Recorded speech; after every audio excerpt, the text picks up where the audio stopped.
A Christmas Carol by Charles Dickens.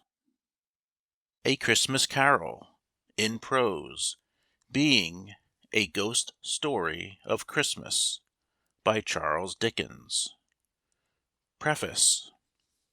I have endeavored, in this ghostly little book, to raise the ghost of an idea, which shall not put my readers out of humour, with themselves, with each other, with the season, or with me.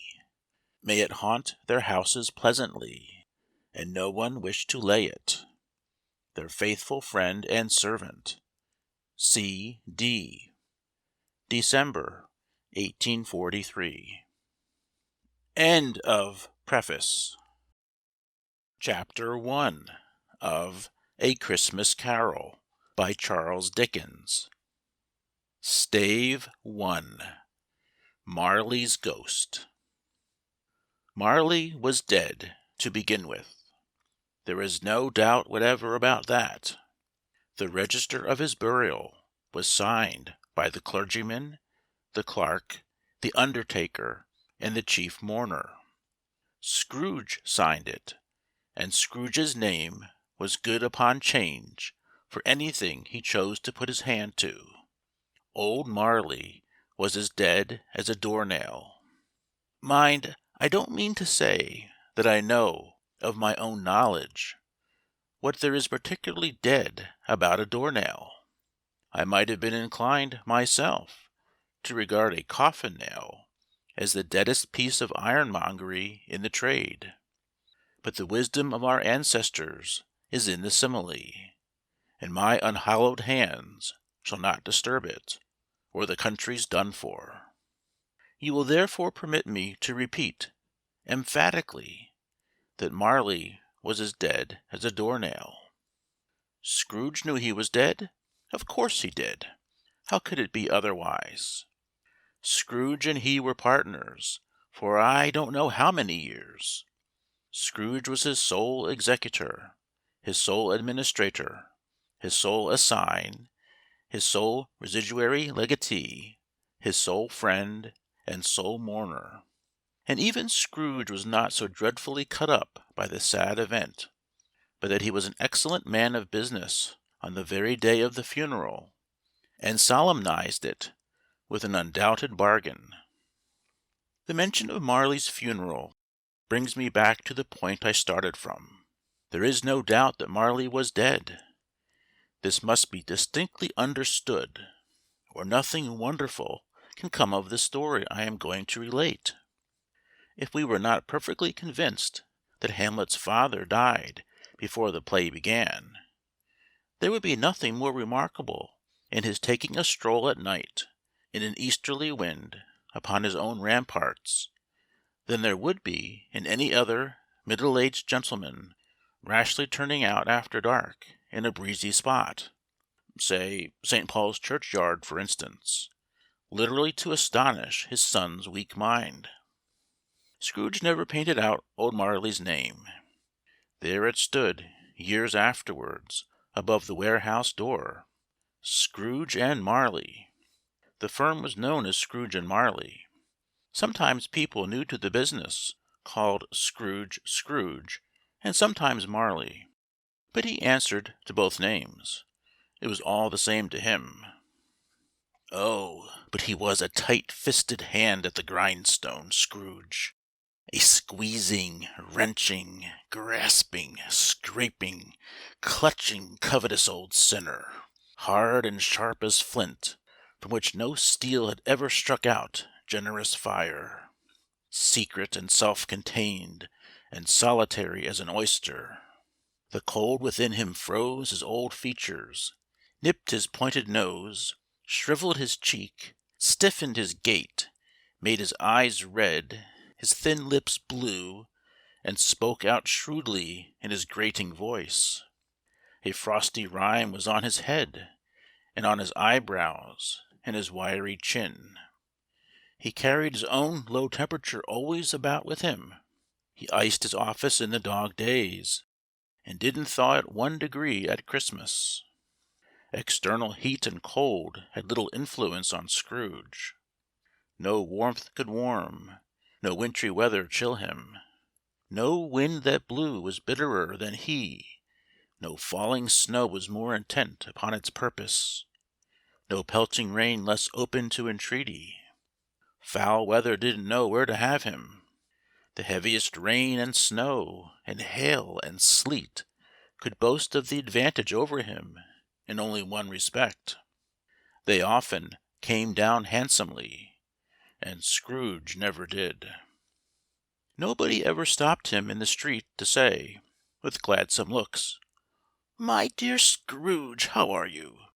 When will you come to see me?" No beggars implored him to bestow a trifle. No children asked him what it was o'clock. No man or woman ever once in all his life inquired the way to such and such a place of Scrooge. Even the blind men's dogs appeared to know him, and when they saw him coming, would tug their owners into doorways and up courts, and then would wag their tails as though they said, "No eye at all is better than an evil eye, dark master." But what did Scrooge care? It was the very thing he liked. To edge his way along the crowded paths of life, warning all human sympathy to keep its distance, was what the knowing ones call nuts to Scrooge. Once upon a time, of all the good days in the year, on Christmas Eve, old Scrooge sat busy in his counting-house. It was cold, bleak, biting weather, foggy withal, and he could hear the people in the court outside go wheezing up and down, beating their hands upon their breasts and stamping their feet upon the pavement stones to warm them. The city clocks had only just gone 3, but it was quite dark already. It had not been light all day, and candles were flaring in the windows of the neighboring offices, like ruddy smears upon the palpable brown air. The fog came pouring in at every chink and keyhole, and was so dense without, that although the court was of the narrowest, the houses opposite were mere phantoms. To see the dingy cloud come drooping down, obscuring everything, one might have thought that nature lived hard by, and was brewing on a large scale. The door of Scrooge's counting-house was open, that he might keep his eye upon his clerk, who, in a dismal little cell beyond, a sort of tank, was copying letters. Scrooge had a very small fire, but the clerk's fire was so very much smaller that it looked like one coal. But he couldn't replenish it, for Scrooge kept the coal-box in his own room, and so surely as the clerk came in with the shovel, the master predicted that it would be necessary for them to part. Wherefore the clerk put on his white comforter and tried to warm himself at the candle, in which effort, not being a man of a strong imagination, he failed. "A Merry Christmas, uncle! God save you!" cried a cheerful voice. It was the voice of Scrooge's nephew, who came upon him so quickly that this was the first intimation he had of his approach. "Bah!" said Scrooge. "Humbug!" He had so heated himself with rapid walking in the fog and frost, this nephew of Scrooge's, that he was all in a glow. His face was ruddy and handsome, his eyes sparkled, and his breath smoked again. "Christmas a humbug, uncle!" said Scrooge's nephew. "You don't mean that, I am sure." "I do," said Scrooge. "Merry Christmas! What right have you to be merry? What reason have you to be merry? You are poor enough." "Come, then," returned the nephew gaily. "What right have you to be dismal? What reason have you to be morose? You are rich enough." Scrooge, having no better answer ready on the spur of the moment, said, "Bah!" again, and followed it up with, "Humbug!" "Don't be cross, uncle," said the nephew. "What else can I be," returned the uncle, "when I live in such a world of fools as this? Merry Christmas! Out upon Merry Christmas! What's Christmas time to you but a time for paying bills without money? A time for finding yourself a year older, but not an hour richer? A time for balancing your books, and having every item in 'em through a round dozen of months presented dead against you? If I could work my will," said Scrooge indignantly, "every idiot who goes about with 'Merry Christmas' on his lips should be boiled with his own pudding, and buried with a stake of holly through his heart. He should." "Uncle!" pleaded the nephew. "Nephew!" returned the uncle sternly. "Keep Christmas in your own way, and let me keep it in mine." "Keep it!" repeated Scrooge's nephew. "But you don't keep it." "Let me leave it alone, then," said Scrooge. "Much good may it do you. Much good it has ever done you." "There are many things from which I might have derived good, by which I have not profited, I dare say," returned the nephew, "Christmas among the rest. But I am sure I have always thought of Christmas time, when it has come round, apart from the veneration due to its sacred name and origin, if anything belonging to it can be apart from that, as a good time, a kind, forgiving, charitable, pleasant time, the only time I know of in the long calendar of the year, when men and women seem by one consent to open their shut-up hearts freely, and to think of people below them as if they really were fellow-passengers to the grave, and not another race of creatures bound on other journeys. And therefore, uncle, though it has never put a scrap of gold or silver in my pocket, I believe that it has done me good, and will do me good, and I say, God bless it." The clerk in the tank involuntarily applauded. Becoming immediately sensible of the impropriety, he poked the fire, and extinguished the last frail spark for ever. "Let me hear another sound from you," said Scrooge, "and you'll keep your Christmas by losing your situation. You're quite a powerful speaker, sir," he added, turning to his nephew. "I wonder you don't go into Parliament." "Don't be angry, uncle. Come, dine with us to-morrow." Scrooge said that he would see him. Yes, indeed he did. He went the whole length of the expression, and said that he would see him in that extremity first. "But why?" cried Scrooge's nephew. "Why?" "Why did you get married?" said Scrooge. "Because I fell in love." "Because you fell in love," growled Scrooge, as if that were the only one thing in the world more ridiculous than a Merry Christmas. "Good afternoon." "Nay, uncle, but you never came to see me before that happened. Why give it as a reason for not coming now?" "Good afternoon," said Scrooge. "I want nothing from you. I ask nothing of you. Why cannot we be friends?" "Good afternoon," said Scrooge. "I am sorry, with all my heart, to find you so resolute. We have never had any quarrel, to which I have been a party. But I have made the trial in homage to Christmas, and I'll keep my Christmas humour to the last. So, a Merry Christmas, uncle." "Good afternoon," said Scrooge. "And a Happy New Year." "Good afternoon," said Scrooge. His nephew left the room without an angry word, notwithstanding. He stopped at the outer door to bestow the greetings of the season on the clerk, who, cold as he was warmer than Scrooge, for he returned them cordially. "There's another fellow," muttered Scrooge, who overheard him. "My clerk, with 15 shillings a week, and a wife and family, talking about a Merry Christmas. I'll retire to Bedlam." This lunatic, in letting Scrooge's nephew out, had let 2 other people in. They were portly gentlemen, pleasant to behold, and now stood, with their hats off, in Scrooge's office. They had books and papers in their hands, and bowed to him.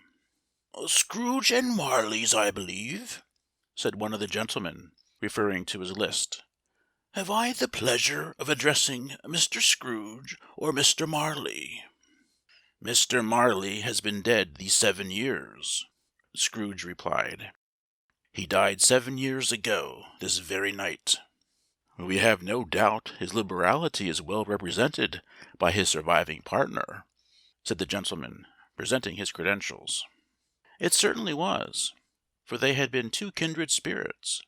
At the ominous word liberality, Scrooge frowned and shook his head, and handed the credentials back. "At this festive time of the year, Mr. Scrooge," said the gentleman, taking up a pen, "it is more than usually desirable that we should make some slight provision for the poor and destitute, who suffer greatly at the present time. Many thousands are in want of common necessaries. Hundreds of thousands are in want of common comforts, sir." "Are there no prisons?" asked Scrooge. "Plenty of prisons," said the gentleman, laying down the pen again. "And the Union workhouses?" demanded Scrooge. "Are they still in operation?" "They are, still," returned the gentleman. "I wish I could say they were not." "The treadmill and the poor law are in full vigor, then?" said Scrooge. "Both very busy, sir." "Oh, I was afraid, from what you said at first, that something had occurred to stop them in their useful course," said Scrooge. "I'm very glad to hear it." "Under the impression that they scarcely furnish Christian cheer of mind or body to the multitude," returned the gentleman.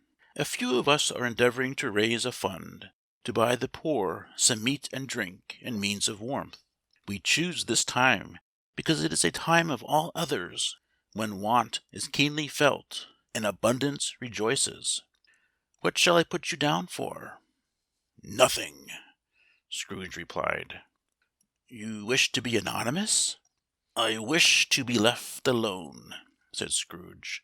"Since you ask me what I wish, gentlemen, that is my answer. I don't make merry myself at Christmas, and I can't afford to make idle people merry.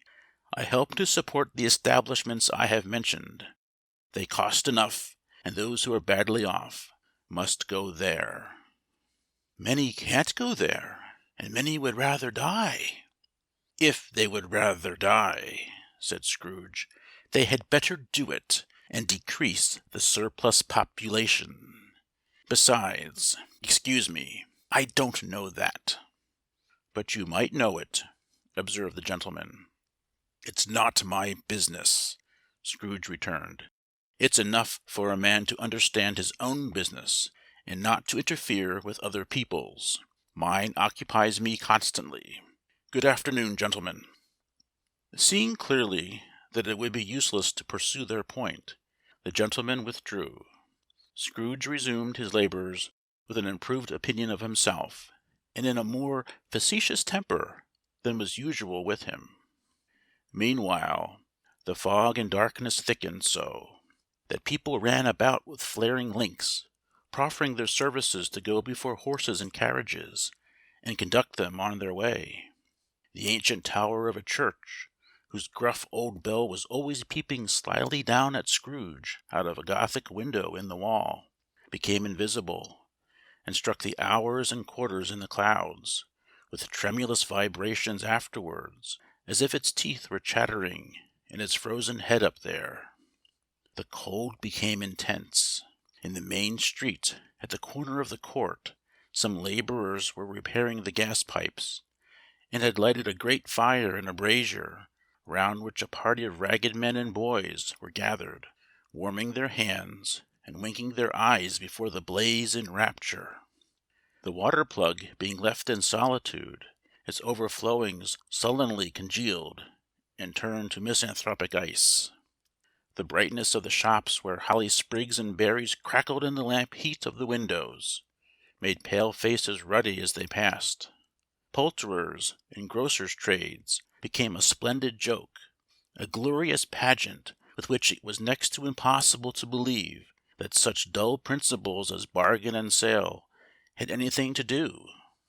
the Lord Mayor, in the stronghold of the mighty mansion house, gave orders to his 50 cooks and butlers to keep Christmas as a Lord Mayor's household should, and even the little tailor, whom he had fined 5 shillings on the previous Monday for being drunk and bloodthirsty in the streets, stirred up tomorrow's pudding in his garret, while his lean wife and the baby sallied out to buy the beef. Foggier yet and colder, piercing, searching, biting cold. If the good St. Dunstan had but nipped the evil spirit's nose with a touch of such weather as that, instead of using his familiar weapons, then indeed he would have roared to lusty purpose. The owner of one scant young nose, gnawed and mumbled by the hungry cold as bones are gnawed by dogs, stooped down at Scrooge's keyhole to regale him with a Christmas carol. But at the first sound of "God bless you, merry gentlemen, may nothing you dismay," Scrooge seized the ruler with such energy of action that the singer fled in terror, leaving the keyhole to the fog and even more congenial frost. At length the hour of shutting up the counting-house arrived. With an ill will, Scrooge dismounted from his stool, and tacitly admitted the fact to the expectant clerk in the tank, who instantly snuffed his candle out and put on his hat. "You'll want all day to-morrow, I suppose?" said Scrooge. "If quite convenient, sir." "It's not convenient," said Scrooge, "and it's not fair. If I was to stop half a crown for it, you'd think yourself ill-used, I'll be bound." The clerk smiled faintly. "And yet," said Scrooge, "you don't think me ill-used when I pay a day's wages for no work." The clerk observed that it was only once a year. "A poor excuse for picking a man's pocket every 25th of December," said Scrooge, buttoning his greatcoat to the chin. "But I suppose you must have the whole day. Be here all the earlier next morning."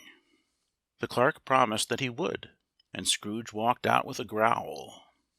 The office was closed in a twinkling, and the clerk, with the long ends of his white comforter dangling below his waist, for he boasted no greatcoat, went down a slide on Cornhill at the end of a lane of boys 20 times in honor of its being Christmas Eve, and then ran home to Camden Town as hard as he could pelt to play at blindman's buff.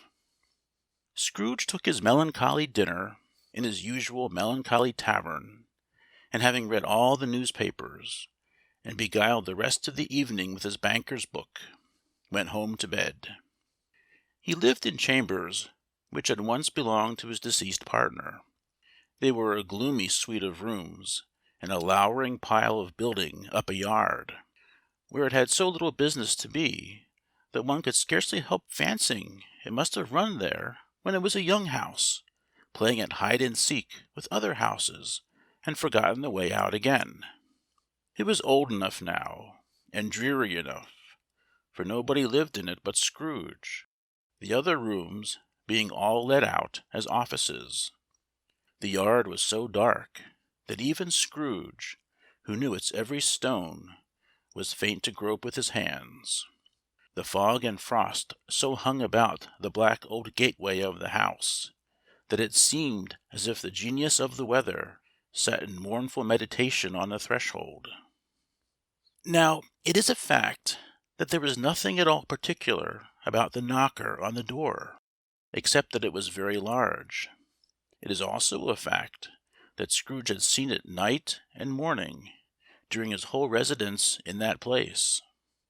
Also that Scrooge had as little of what is called fancy about him as any man in the city of London, even including, which is a bold word, the corporation, aldermen, and livery. Let it also be borne in mind that Scrooge had not bestowed one thought on Marley since his last mention of his 7 years dead partner that afternoon. And then let any man explain to me, if he can, how it happened that Scrooge, having his key in the lock of the door, saw in the knocker without its undergoing any intermediate process of change. Not a knocker, but Marley's face. Marley's face!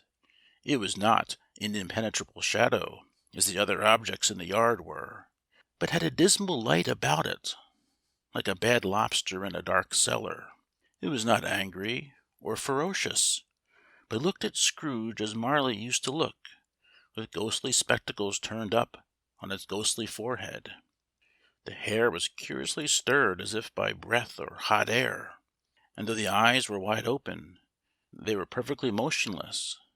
That, and its livid color, made it horrible, but its horror seemed to be in spite of the face and beyond its control, rather than a part of its own expression.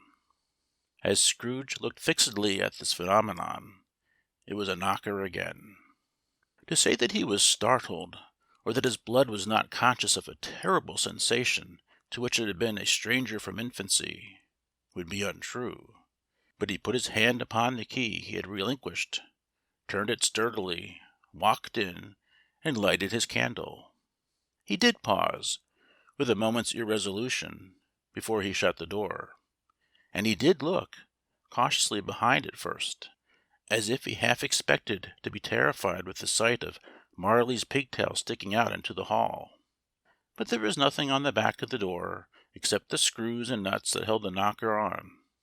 So he said, "Pooh, pooh," and closed it with a bang. The sound resounded through the house like thunder. Every room above, and every cask in the wine merchant's cellars below, appeared to have a separate peal of echoes of its own. Scrooge was not a man to be frightened by echoes. He fastened the door, and walked across the hall, and up the stairs, slowly too, trimming his candle as he went.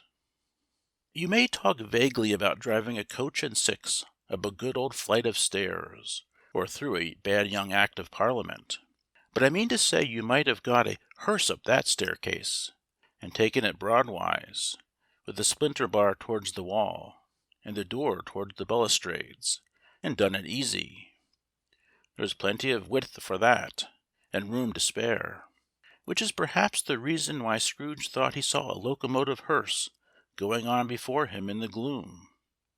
Half a dozen gas lamps out of the street wouldn't have lighted the entry too well, so you may suppose that it was pretty dark with Scrooge's dip. Up Scrooge went, not caring a button for that. Darkness is cheap, and Scrooge liked it.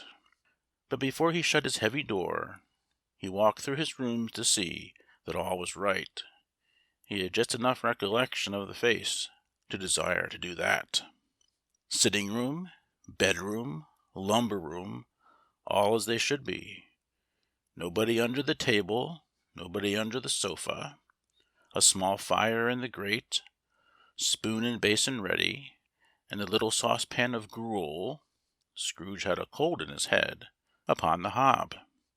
Nobody under the bed, nobody in the closet, nobody in his dressing-gown, which was hanging up in a suspicious attitude against the wall. Lumber room as usual. Old fire guard, old shoes, 2 fish baskets, washing-stand on 3 legs, and a poker. Quite satisfied, he closed his door, and locked himself in, double locked himself in, which was not his custom. Thus secured against surprise, he took off his cravat, put on his dressing-gown and slippers, and his nightcap, and sat down before the fire to take his gruel. It was a very low fire indeed, nothing on such a bitter night. He was obliged to sit close to it, and brood over it, before he could extract the least sensation of warmth from such a handful of fuel. The fireplace was an old one, built by some Dutch merchant long ago, and paved all round with quaint Dutch tiles, designed to illustrate the Scriptures. There were Cains and Abels, Pharaoh's daughters, Queens of Sheba, angelic messengers descending through the air on clouds like feather beds, Abrahams, Belshazzars, apostles putting off to sea in butter boats, hundreds of figures to attract his thoughts, and yet that face of Marley, 7 years dead, came like the ancient prophet's rod, and swallowed up the whole. If each smooth tile had been a blank at first, with power to shape some picture on its surface from the disjointed fragments of his thoughts, there would have been a copy of old Marley's head on every one. "Humbug!" said Scrooge, and walked across the room. After several turns he sat down again. As he threw his head back in the chair, his glance happened to rest upon a bell, a disused bell that hung in the room, and communicated for some purpose now forgotten with a chamber in the highest story of the building. It was with great astonishment, and with a strange, inexplicable dread, that as he looked he saw the bell begin to swing. It swung so softly in the outset that it scarcely made a sound, but soon it rang out loudly, and so did every bell in the house. This might have lasted half a minute, or a minute, but it seemed an hour. The bells ceased as they had begun together. They were succeeded by a clanking noise, deep down below, as if some person were dragging a heavy chain over the casks in the wine merchant's cellar. Scrooge then remembered to have heard that ghosts in haunted houses were described as dragging chains. The cellar door flew open with a booming sound, and then he heard the noise much louder, on the floors below, then coming up the stairs, then coming straight towards his door. "It's humbug still," said Scrooge. "I won't believe it." His color changed, though, when, without a pause, it came on through the heavy door, and passed into the room before his eyes. Upon its coming in, the dying flame leaped up, as though it cried, "I know him! Marley's ghost!" and fell again. The same face, the very same. Marley in his pigtail, usual waistcoat, tights and boots, the tassels on the latter bristling, like his pigtail and his coat skirts, and the hair upon his head. The chain he drew was clasped about his middle. It was long and wound about him like a tail, and it was made, for Scrooge observed it closely, of cash-boxes, keys, padlocks, ledgers, deeds, and heavy purses wrought in steel.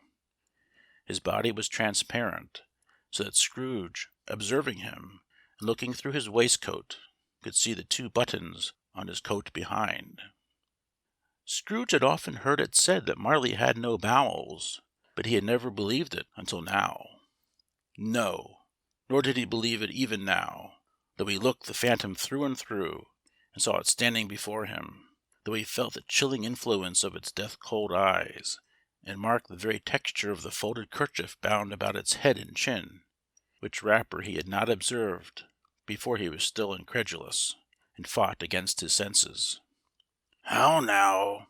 said Scrooge, caustic and cold as ever. "What do you want with me?" "Much." Marley's voice, no doubt about it. "Who are you?" "Ask me who I was." "Who were you, then?" said Scrooge, raising his voice. "You're particular for a shade." He was going to say, "to a shade," but substituted this as more appropriate. "In life I was your partner, Jacob Marley." Can you sit down?" asked Scrooge, looking doubtfully at him. "I can." "Do it, then."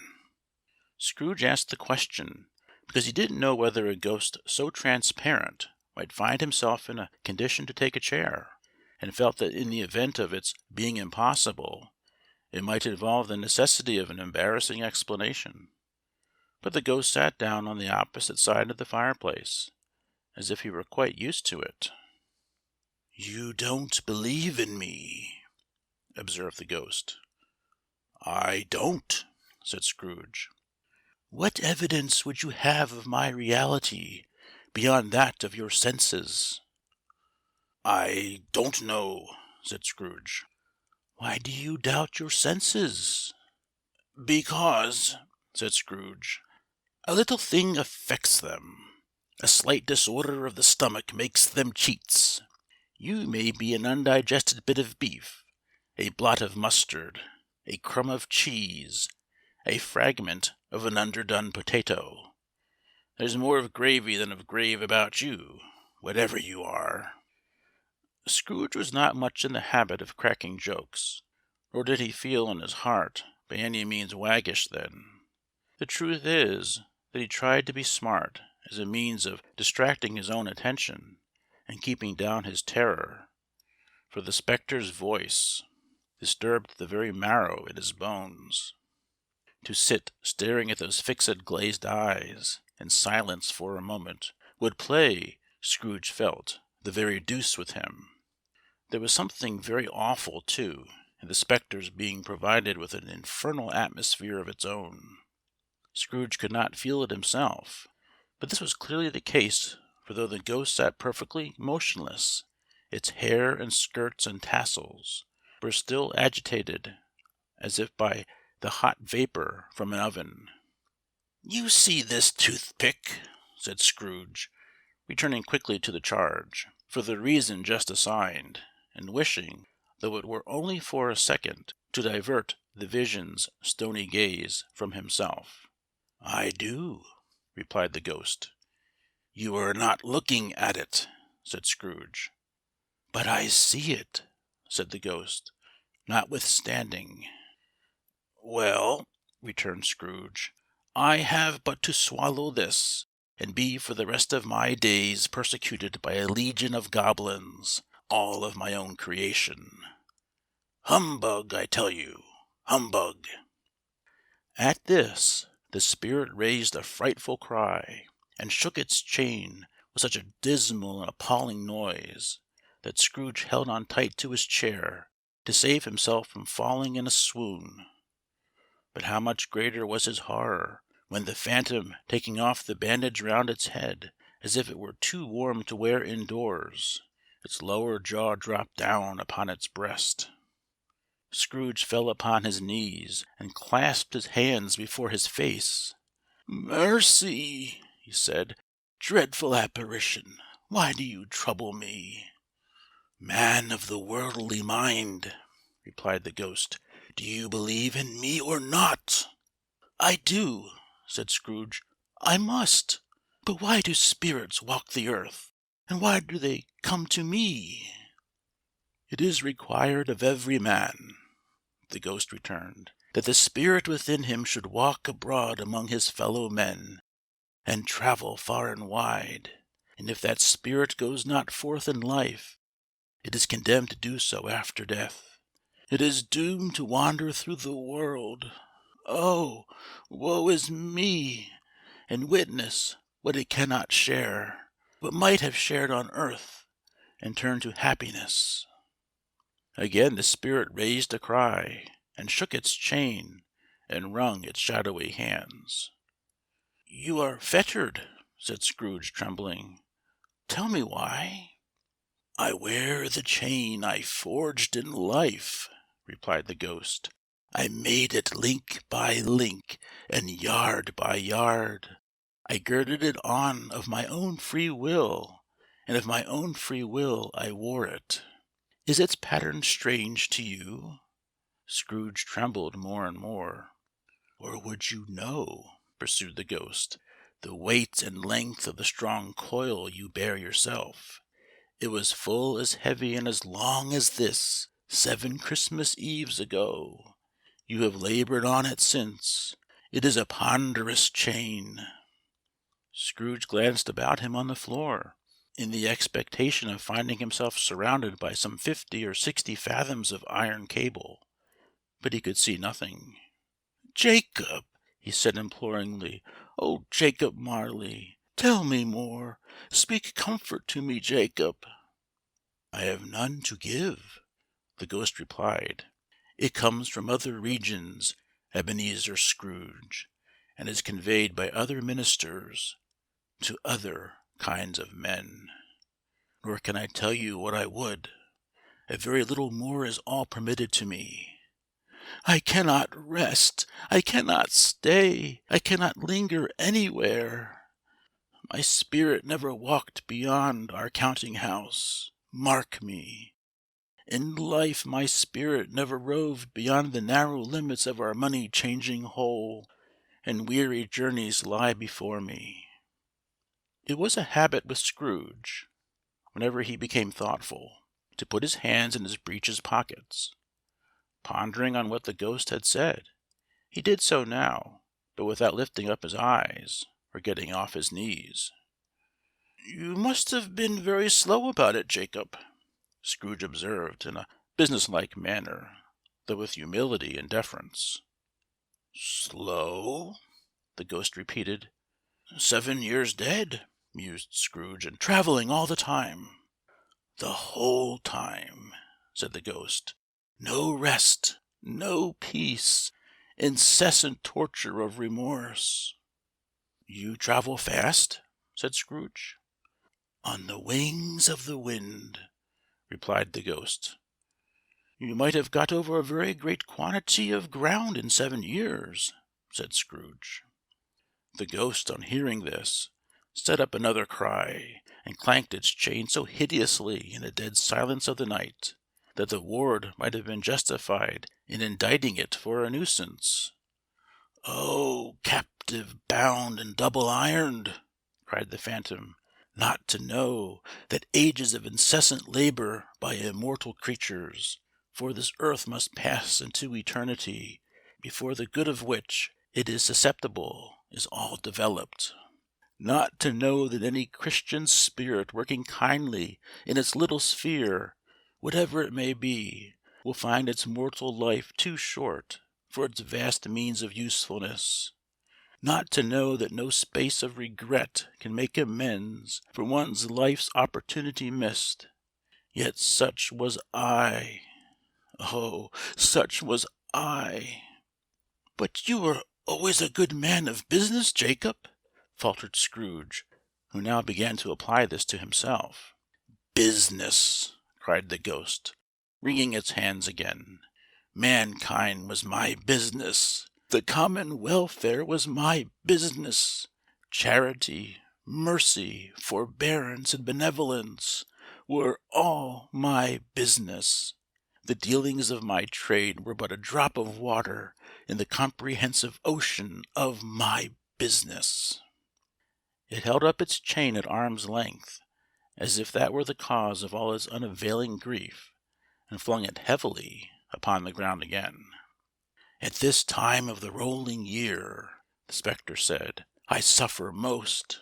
Why did I walk through crowds of fellow beings with my eyes turned down, and never raise them to that blessed star which led the wise men to a poor abode? Were there no poor homes to which its light would have conducted me?" Scrooge was very much dismayed to hear the spectre going on at this rate, and began to quake exceedingly.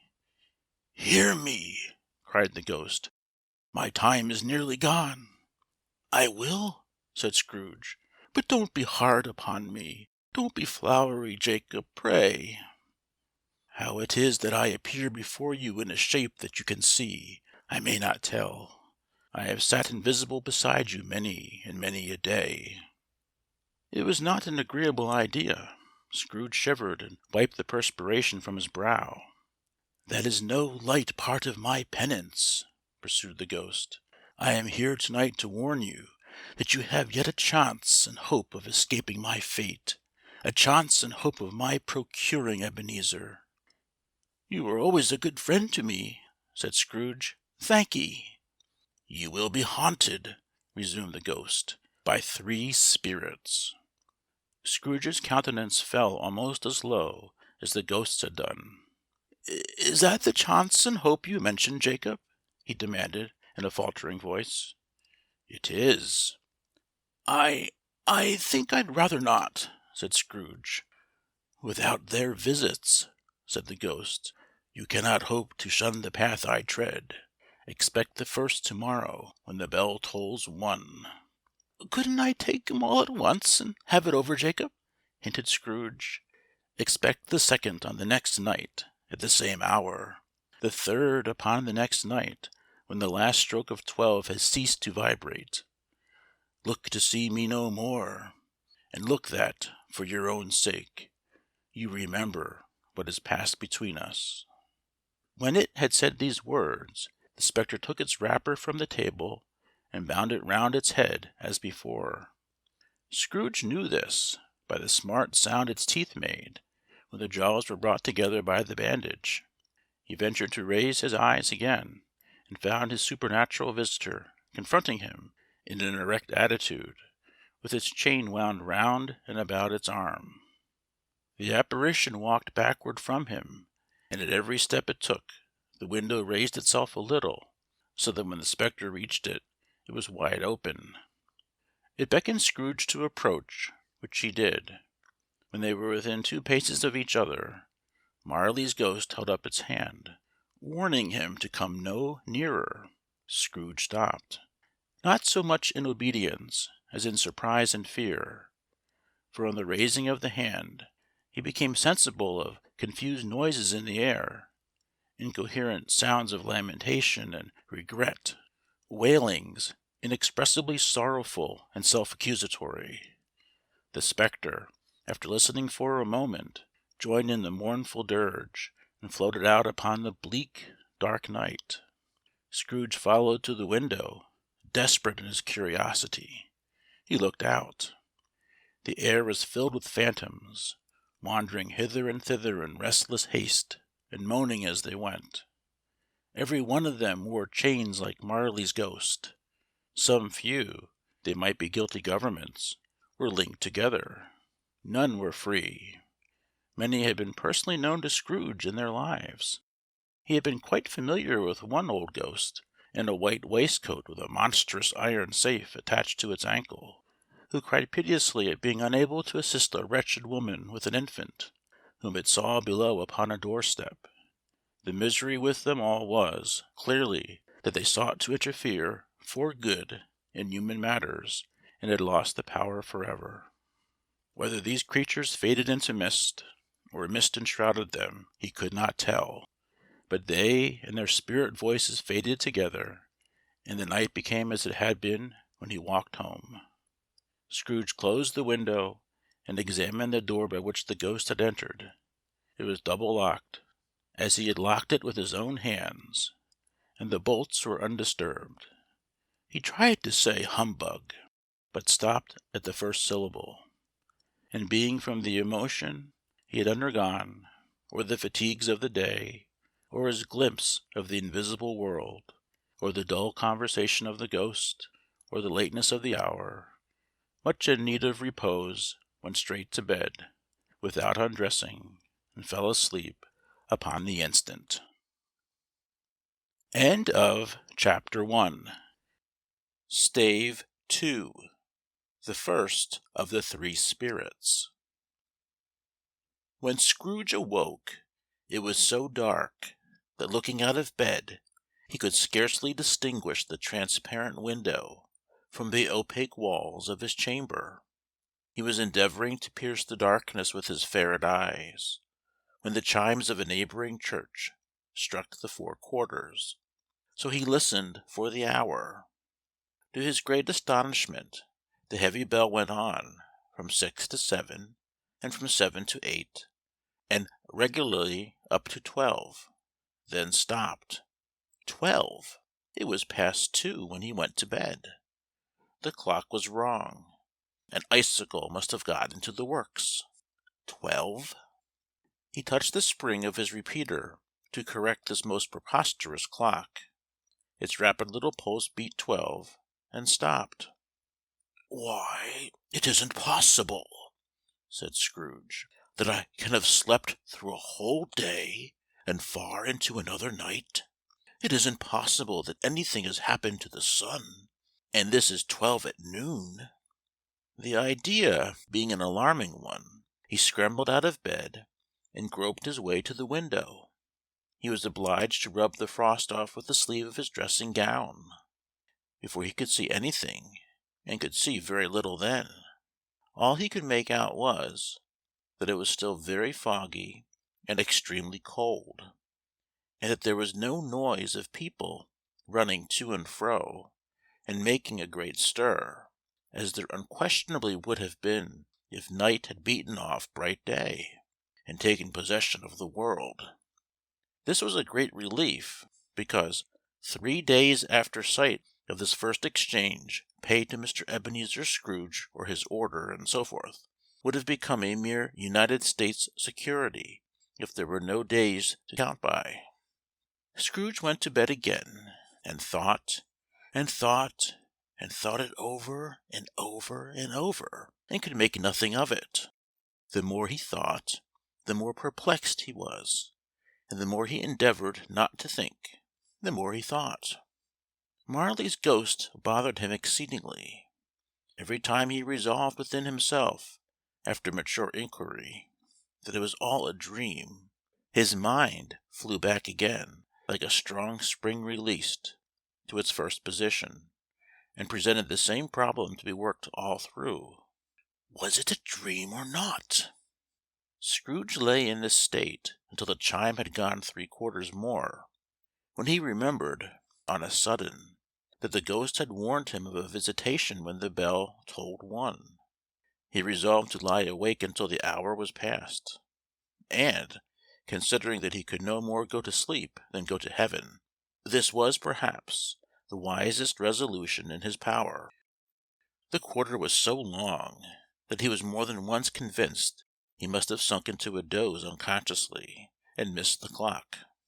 At length it broke upon his listening ear. Ding dong! 1/4 past, said Scrooge, counting. Ding dong! 1/2 past, said Scrooge. Ding dong! 1/4 to it, said Scrooge. Ding dong! The hour itself, said Scrooge triumphantly, and nothing else. He spoke before the hour bell sounded, when it now did with a deep, dull, hollow, melancholy 1. Light flashed up in the room upon the instant, and the curtains of his bed were drawn. The curtains of his bed were drawn aside, I tell you, by a hand. Not the curtains at his feet, not the curtains at his back, but those to which his face was addressed. The curtains of his bed were drawn aside, and Scrooge, starting up into a half recumbent attitude, found himself face to face with the unearthly visitor who drew them, as close to it as I am now to you, and I am standing in the spirit at your elbow. It was a strange figure, like a child, yet not so like a child as like an old man, viewed through some supernatural medium, which gave him the appearance of having receded from the view, and being diminished to a child's proportions. Its hair, which hung about its neck and down its back, was white as with age, yet the face had not a wrinkle in it, and the tenderest bloom was on the skin. The arms were very long and muscular, the hands the same, as if its hold were of uncommon strength. Its legs and feet, most delicately formed, were, like those upper members, bare. It wore a tunic of the purest white, and round its waist was bound a lustrous belt, the sheen of which was beautiful. It held a branch of fresh green holly in its hand, and, in singular contradiction of that wintry emblem, had its dress trimmed with summer flowers. But the strangest thing about it was, that from the crown of its head there sprung a bright clear jet of light, by which all this was visible, and which was doubtless the occasion of its using, in its duller moments, a great extinguisher for a cap, which it now held under its arm.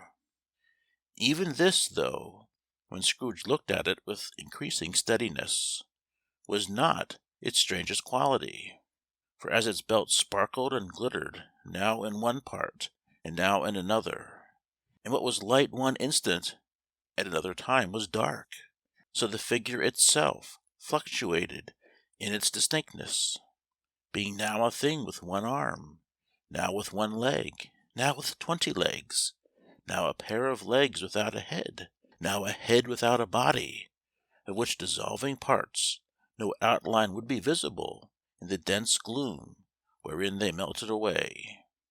And in the very wonder of this, it would be itself again, distinct and clear as ever. "Are you the spirit, sir, whose coming was foretold to me?" asked Scrooge. "I am." The voice was soft and gentle, singularly low, as if instead of being so close beside him, it were at a distance. "Who and what are you?" Scrooge demanded. "I am the ghost of Christmas past." "Long past?" inquired Scrooge, observant of its dwarfish stature. "No, your past." Perhaps. Scrooge could not have told anyone why, if anybody could have asked him, but he had a special desire to see the spirit in his cap, and begged him to be covered. "What!" exclaimed the ghost, "would you so soon put out, with worldly hands, the light I give? Is it not enough that you are one of those whose passions made this cap, and force me through the whole trains of years to wear it low upon my brow?" Scrooge reverently disclaimed all intention to offend, or any knowledge of having wilfully bonneted the spirit at any period of his life. He then made bold to inquire what business brought him there. "Your welfare," said the ghost. Scrooge expressed himself much obliged, but could not help thinking that a night of unbroken rest would have been more conducive to that end.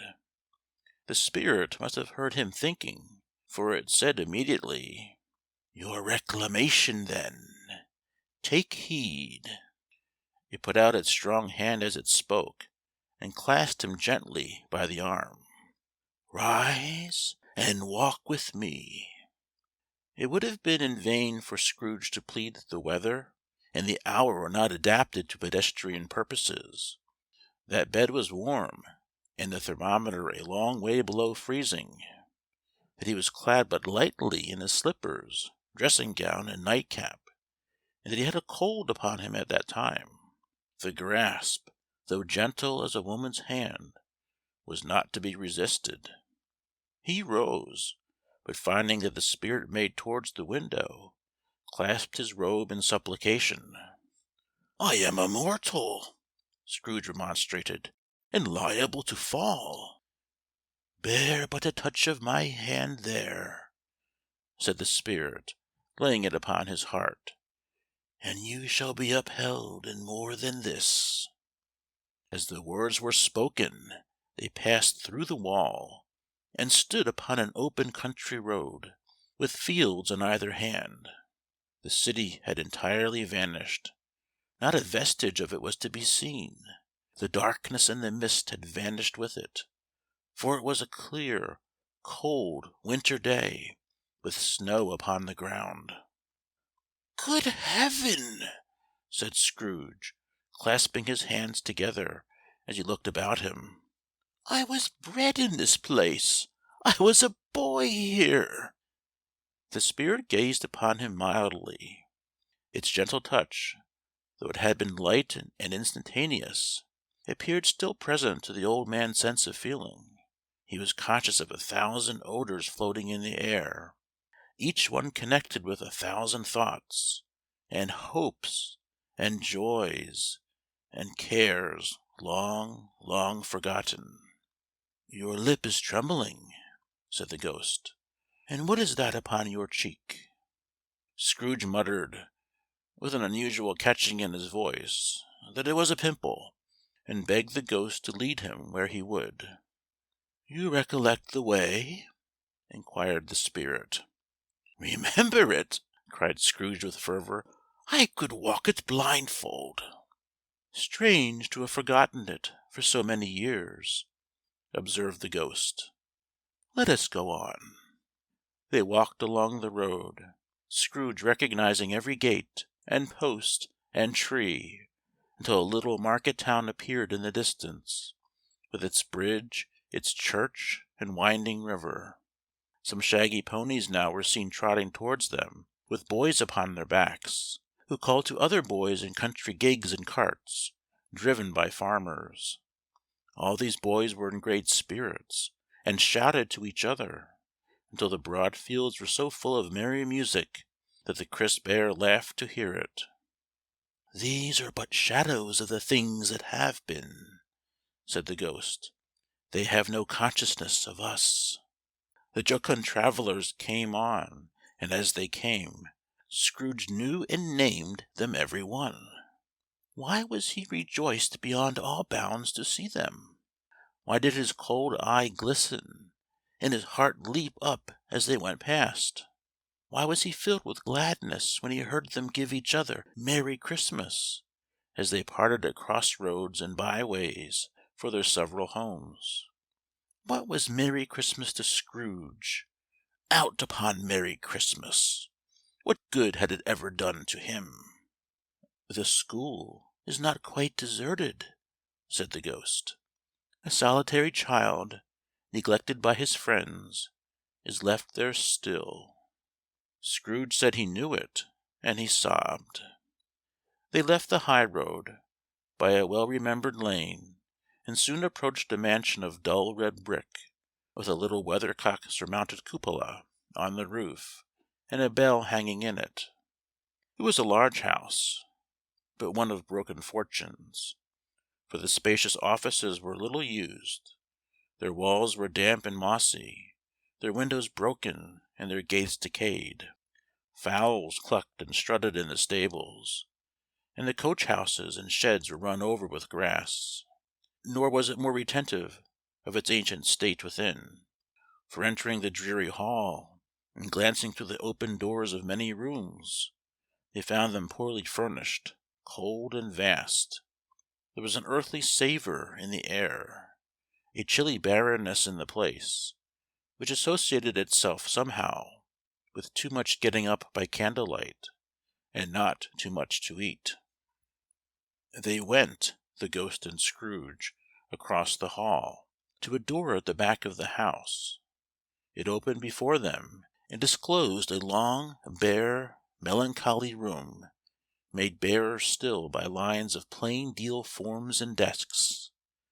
At one of these a lonely boy was reading, near a feeble fire, and Scrooge sat down upon a form, and wept to see his poor forgotten self as he used to be.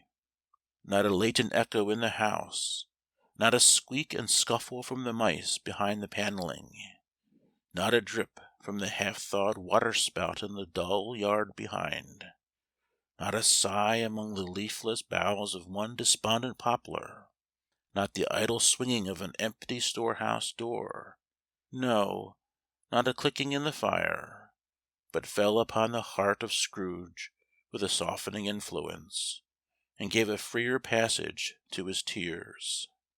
The spirit touched him on the arm, and pointed to his younger self, intent upon his reading.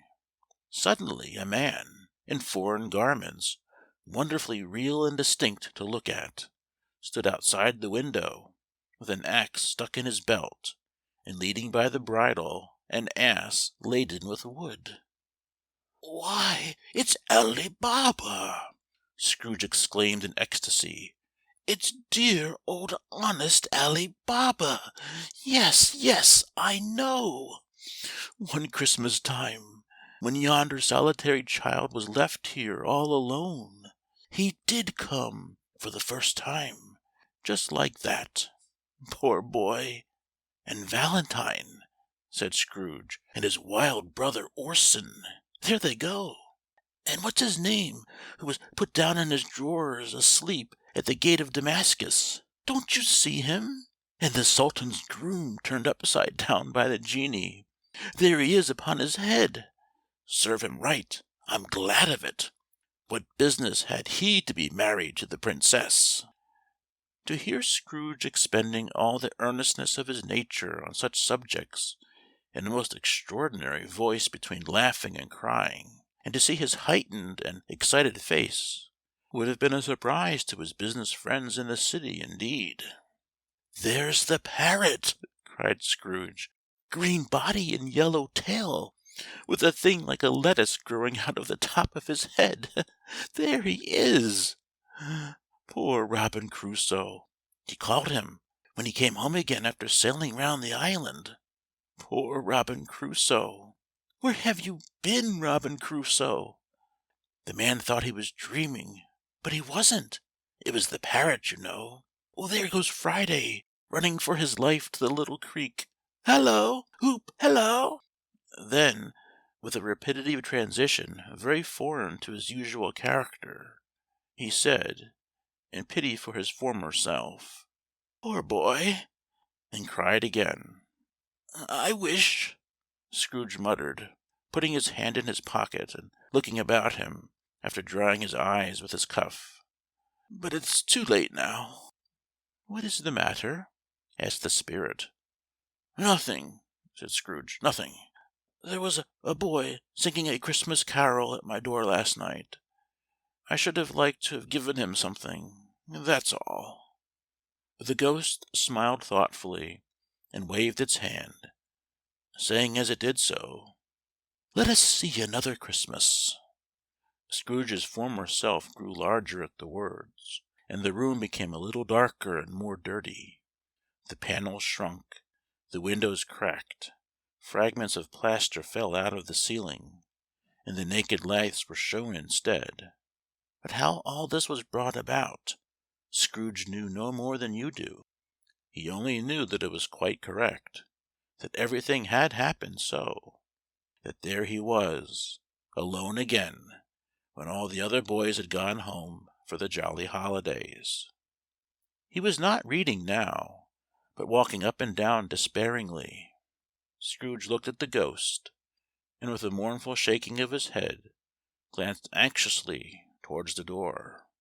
It opened, and a little girl, much younger than the boy, came darting in, and putting her arms about his neck, and often kissing him, addressed him as her "dear, dear brother." "I have come to bring you home, dear brother," said the child, clapping her tiny hands, and bending down to laugh. "To bring you home, home, home." "Home, little Fan?" returned the boy. "Yes," said the girl, brimful of glee. "Home, for good and all. Home, for ever and ever. Father is so much kinder than he used to be, that home's like heaven. He spoke so gently to me one dear night when I was going to bed, that I was not afraid to ask him once more if you might come home. And he said, yes, you should, and sent me in a coach to bring you. And you're to be a man," said the child, opening her eyes, "and are never to come back here. But first we're to be together all the Christmas long, and have the merriest time in all the world." "You are quite a woman, little Fan," exclaimed the boy. She clapped her hands and laughed, and tried to touch his head, but being too little, laughed again, and stood on tiptoe to embrace him. Then she began to drag him, in her childish eagerness, towards the door, and he, nothing loath to go, accompanied her. A terrible voice in the hall cried, "Ring down Master Scrooge's box there!" And in the hall appeared the schoolmaster himself, who glared on Master Scrooge with a ferocious condescension, and threw him into a dreadful state of mind by shaking hands with him. He then conveyed him and his sister into the veriest old well of a shivering best parlour that ever was seen, where the maps upon the wall, and the celestial and terrestrial globes in the windows, were waxy with cold.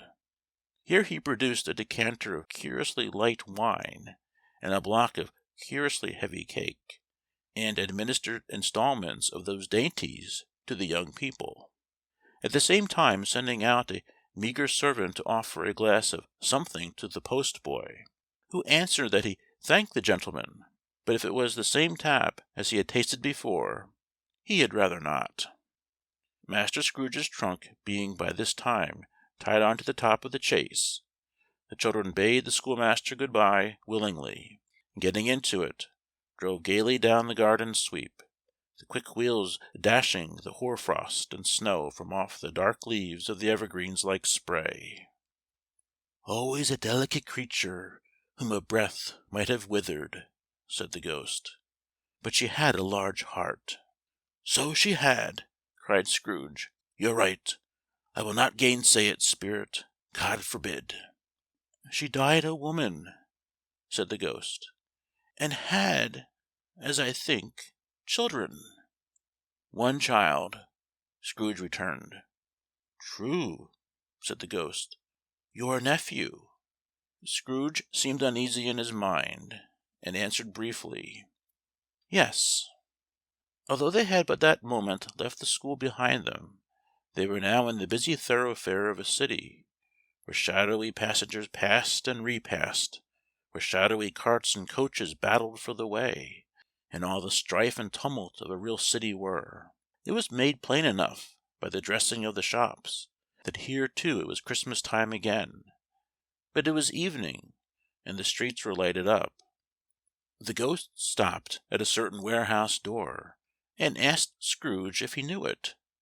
"Know it!" said Scrooge. "Was I apprenticed here?" They went in.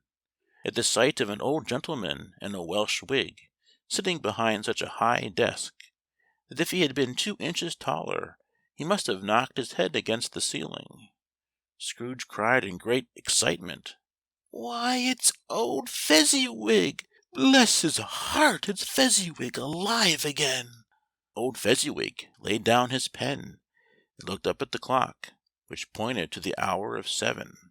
He rubbed his hands, adjusted his capacious waistcoat, laughed all over himself, from his shoes to his organ of benevolence, and called out in a comfortable, oily, rich, fat, jovial voice, "Yo ho there, Ebenezer! Dick!"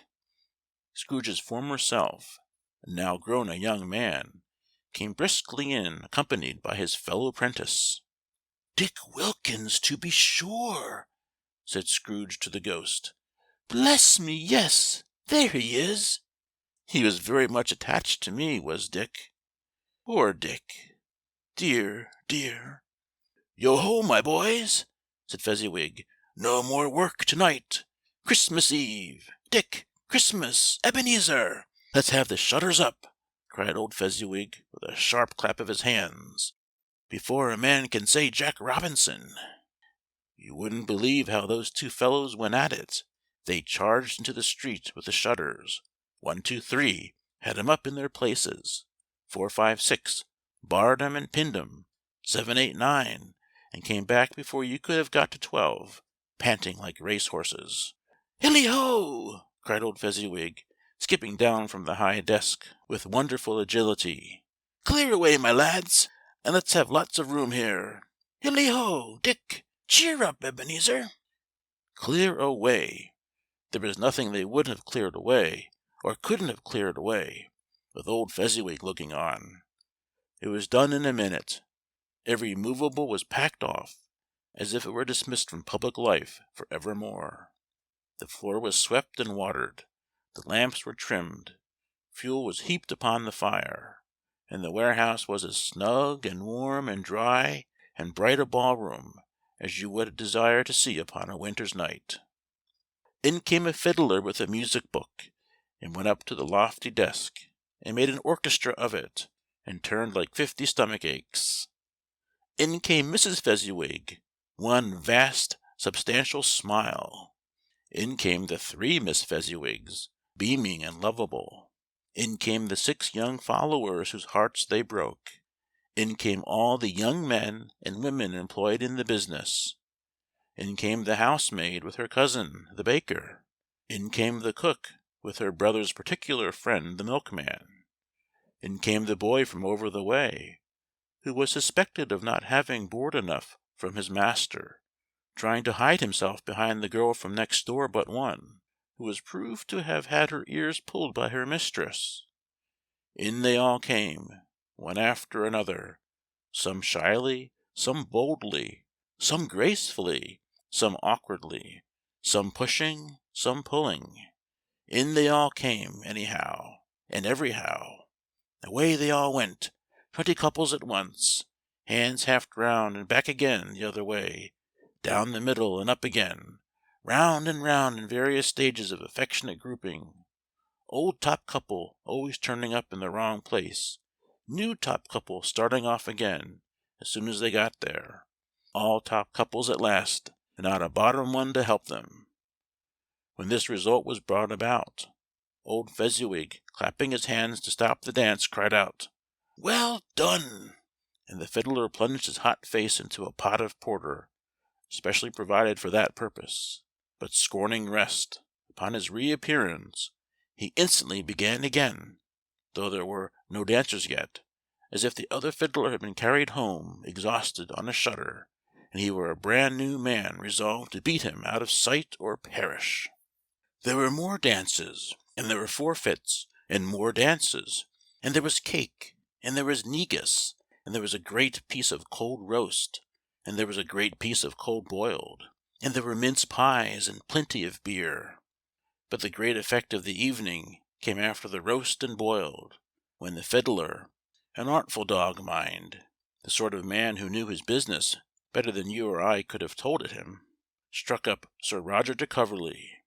Then old Fezziwig stood out to dance with Mrs. Fezziwig, top couple too, with a good stiff piece of work cut out for them, 3 or 4 and 20 pair of partners, people who were not to be trifled with, people who would dance, and had no notion of walking. But if they had been twice as many, 4 times, old Fezziwig would have been a match for them, and so would Mrs. Fezziwig. As to her, she was worthy to be his partner in every sense of the term. If that's not high praise, tell me higher, and I'll use it. A positive light appeared to issue from Fezziwig's calves.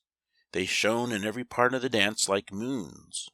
You couldn't have predicted at any given time what would have become of them next.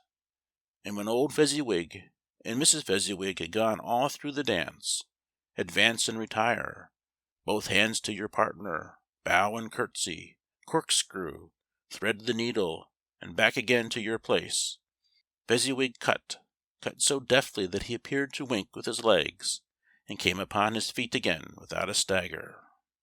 When the clock struck 11, this domestic ball broke up. Mr. and Mrs. Fezziwig took their stations, one on either side of the door, and shaking hands with every person individually as he or she went out, wished him or her a Merry Christmas. When everybody had retired but the 2 prentices, they did the same to them, and thus the cheerful voices died away, and the lads were left to their beds, which were under a counter in the back shop.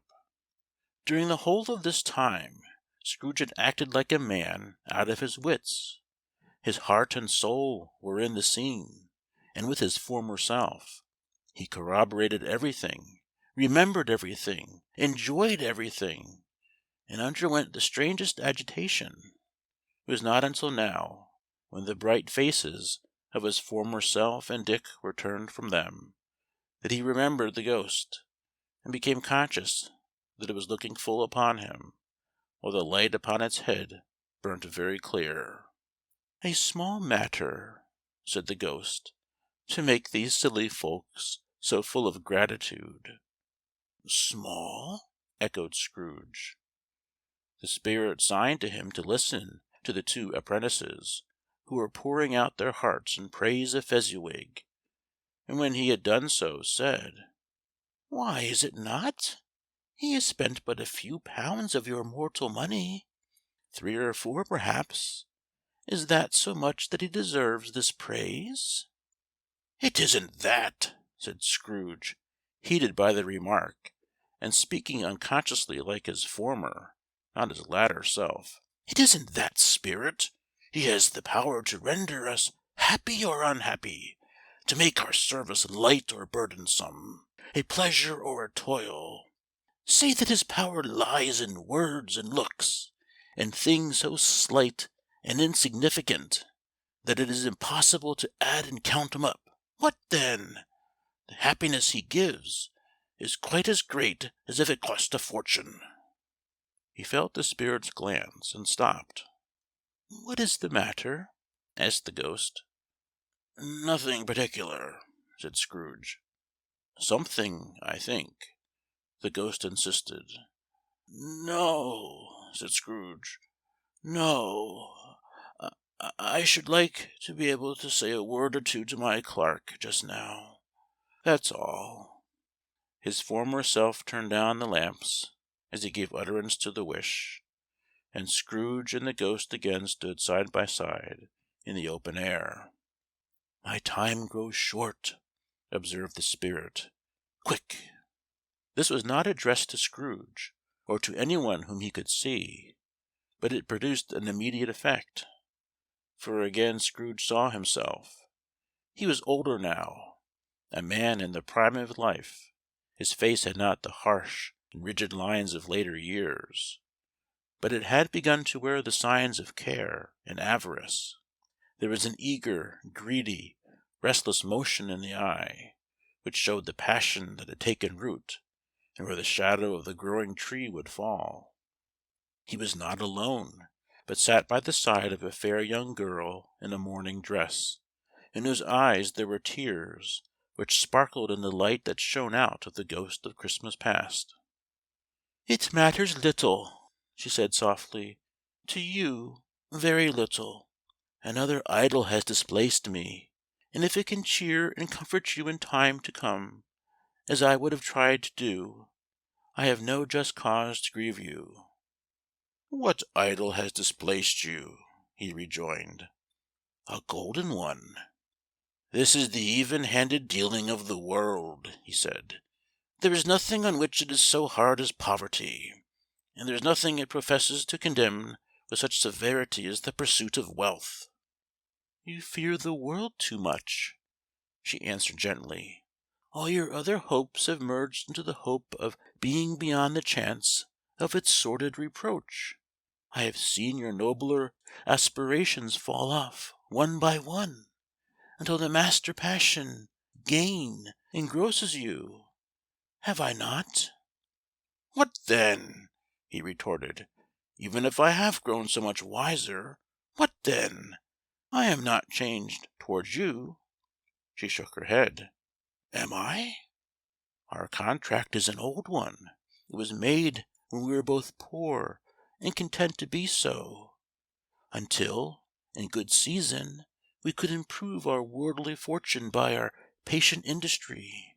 You are changed. When it was made, you were another man." "I was a boy," he said impatiently. "Your own feeling tells you that you were not what you are," she returned. "I am. That which promised happiness when we were one in heart is fraught with misery now that we are two. How often and how keenly I have thought of this, I will not say. It is enough that I have thought of it, and can release you." "Have I ever sought release?" "In words, no, never." "In what then?" "In a changed nature, in an altered spirit, in another atmosphere of life, another hope as its great end, in everything that made my love of any worth or value in your sight." "If this had never been between us," said the girl, looking mildly, but with steadiness, upon him, "tell me, would you seek me out and try to win me now?" "Ah, no." He seemed to yield to the justice of this supposition in spite of himself, but he said with a struggle, "You think not?" "I would gladly think otherwise if I could," she answered. "Heaven knows, when I have learned a truth like this, I know how strong and irresistible it must be. But if you were free to-day, to-morrow, yesterday, can even I believe that you would choose a dowerless girl, you who, in your confidence with her, weigh everything by gain, or, choosing her, if for a moment you were false enough to your one guiding principle to do so, do I not know that your repentance and regret would surely follow? I do, and I release you, with a full heart, for the love of him you once were." He was about to speak, but with her head turned from him, she resumed. You may. The memory of what is past half makes me hope you will. Have pain in this. A very, very brief time, and you will dismiss the recollection of it gladly as an unprofitable dream, from which it happened well that you awoke. May you be happy in the life you have chosen." She left him, and they parted. "Spirit," said Scrooge, "show me no more. Conduct me home. Why do you delight to torture me?" "One shadow more," exclaimed the ghost. "No more," cried Scrooge. "No more. I don't want to see it. Show me no more." But the relentless ghost pinioned him in both his arms, and forced him to observe what happened next. They were in another scene and place. A room, not very large or handsome, but full of comfort. Near to the winter fire sat a beautiful young girl, so like that last, that Scrooge believed it was the same, until he saw her, now a comely matron, sitting opposite her daughter. The noise in this room was perfectly tumultuous, for there were more children here than Scrooge in his agitated state of mind could count, and, unlike the celebrated herd in the poem, they were not 40 children conducting themselves like one, but every child was conducting itself like 40. The consequences were uproarious beyond belief, but no one seemed to care. On the contrary, the mother and daughter laughed heartily and enjoyed it very much, and the latter, soon beginning to mingle in the sports, got pillaged by the young brigands most ruthlessly. What would I not have given to be one of them? Though I never could have been so rude. No, no, I wouldn't for the wealth of all the world have crushed that braided hair and torn it down, and for the precious little shoe I wouldn't have plucked it off, God bless my soul, to save my life. As to measuring her waist in sport, as they did, bold young brood, I couldn't have done it. I should have expected my arm to have grown round it for a punishment, and never come straight again. And yet I should have dearly liked, I own, to have touched her lips, to have questioned her, that she might have opened them, to have looked upon the lashes of her downcast eyes, and never raised a blush, to have let loose waves of hair, an inch of which would be a keepsake beyond price. In short, I should have liked, I do confess, to have had the lightest license of a child, and yet to have been man enough to know its value. But now a knocking at the door was heard, and such a rush immediately ensued, that she with laughing face and plundered dress was borne towards it, the centre of a flushed and boisterous group, just in time to greet the father, who came home attended by a man laden with Christmas toys and presents. Then the shouting and the struggling, and the onslaught that was made on the defenceless porter, the scaling him with chairs for ladders, to drive into his pockets, to spoil him of brown paper parcels, hold on tight by his cravat, hug him round his neck, pommel his back, and kick his legs in irrepressible affection. The shouts of wonder and delight with which the development of every package was received, the terrible announcement that the baby had been taken in the act of putting a doll's frying pan into its mouth, and was more than suspected of having swallowed a fictitious turkey glued on a wooden platter, the immense relief of finding this a false alarm, the joy and gratitude and ecstasy, they were all indescribable alike. It is enough that by degrees the children and their emotions got out of the parlour, and by one stair at a time up to the top of the house, where they went to bed, and so subsided. And now Scrooge looked on more attentively than ever, when the master of the house, having his daughter leaning fondly on him, sat down with her and her mother at his own fireside. And when he thought that such another creature, quite as graceful and as full of promise, might have called him father, had been a springtime in the haggard winter of his life, his sight grew very dim indeed. "Belle," said the husband, turning to his wife with a smile, "I saw an old friend of yours this afternoon." "Who was it?" "Guess." "How can I? Tut, don't I know?" she added in the same breath, laughing as he laughed. "Mr. Scrooge." Mr. Scrooge it was. I passed his office window, and as it was not shut up, and he had a candle inside, I could scarcely help seeing him. His partner lies upon the point of death, I hear, and there he sat alone, quite alone in the world, I do believe. "Spirit," said Scrooge in a broken voice, "remove me from this place." "I told you these were shadows of the things that have been," said the ghost, "that they are what they are. Do not blame me." "Remove me," Scrooge exclaimed. "I cannot bear it." He turned upon the ghost, and seeing that it looked upon him with a face in which in some strange way there were fragments of all the faces it had shown him, wrestled with it. "Leave me! Take me back! Haunt me no longer!"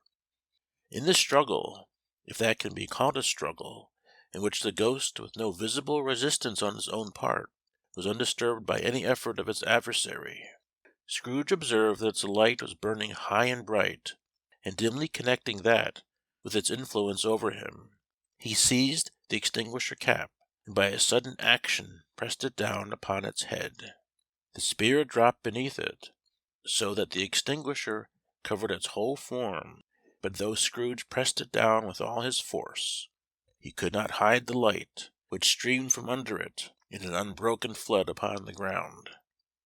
He was conscious of being exhausted and overcome by an irresistible drowsiness, and further, of being in his own bedroom. He gave the cap a parting squeeze, in which his hand relaxed, and had barely time to reel to bed before he sank into a heavy sleep. End of chapter 2. Stave 3. The second of the three spirits. Awakening in the middle of a prodigiously tough snore, and sitting up in bed to get his thoughts together, Scrooge had no occasion to be told that the bell was again upon the stroke of 1. He felt that he was restored to consciousness in the right nick of time, for the especial purpose of holding a conference with the second messenger dispatched to him through Jacob Marley's intervention. But finding that he turned uncomfortably cold when he began to wonder which of his curtains this new spectre would draw back, he put them every one aside with his own hands, and lying down again, established a sharp lookout all around the bed. For he wished to challenge the spirit on the moment of its appearance, and did not wish to be taken by surprise and made nervous. Gentlemen of the free and easy sort, who plume themselves on being acquainted with a move or two, and being usually equal to the time of day, express the wide range of their capacity for adventure, by observing that they are good for anything from pitch and toss to manslaughter, between which opposite extremes, no doubt, there lies a tolerably wide and comprehensive range of subjects. Without venturing for Scrooge quite as heartily as this, I don't mind calling on you to believe that he was ready for a good broad field of strange appearances, and that nothing between a baby and a rhinoceros would have astonished him very much. Now, being prepared for almost anything, he was not by any means prepared for nothing, and consequently, when the bell struck 1, and no shape appeared, he was taken with a violent fit of trembling. 5 minutes, 10 minutes, a quarter of an hour went by, yet nothing came. All this time he lay upon his bed, the very core and centre of a blaze of ruddy light, which streamed upon it when the clock proclaimed the hour, and which, being only light, was more alarming than a dozen ghosts, as he was powerless to make out what it meant, or would be at, and was sometimes apprehensive that he might be at that very moment an interesting case of spontaneous combustion without having the consolation of knowing it. At last, however, he began to think, as you or I would have thought at first, for it is always the person not in the predicament who knows what ought to have been done in it, and would unquestionably have done it too. At last, I say, he began to think that the source and secret of this ghostly light might be in the adjoining room, from hence on further tracing it, it seemed to shine. This idea taking full possession of his mind, he got up softly, and shuffled in his slippers to the door. The moment Scrooge's hand was on the lock, a strange voice called him by his name, and bade him enter. He obeyed. It was his own room, there was no doubt about that, but it had undergone a surprising transformation. The walls and ceiling were so hung with living green, that it looked a perfect grove, from every part of which bright gleaming berries glistened. The crisp leaves of holly, mistletoe, and ivy reflected back the light as if so many little mirrors had been scattered there, and such a mighty blaze went roaring up the chimney as that dull petrification of a hearth had never known in Scrooge's time, or Marley's, or for many and many a winter season gone.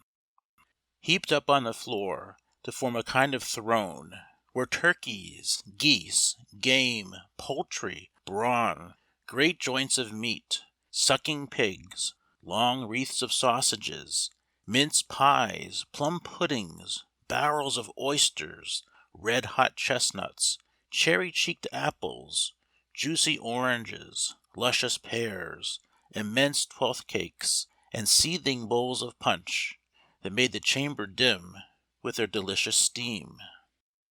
In an easy state upon this couch there sat a jolly giant, glorious to see, who bore a glowing torch, in shape not unlike Plenty's horn, and held it high up to shed its light on Scrooge as he came peeping round the door.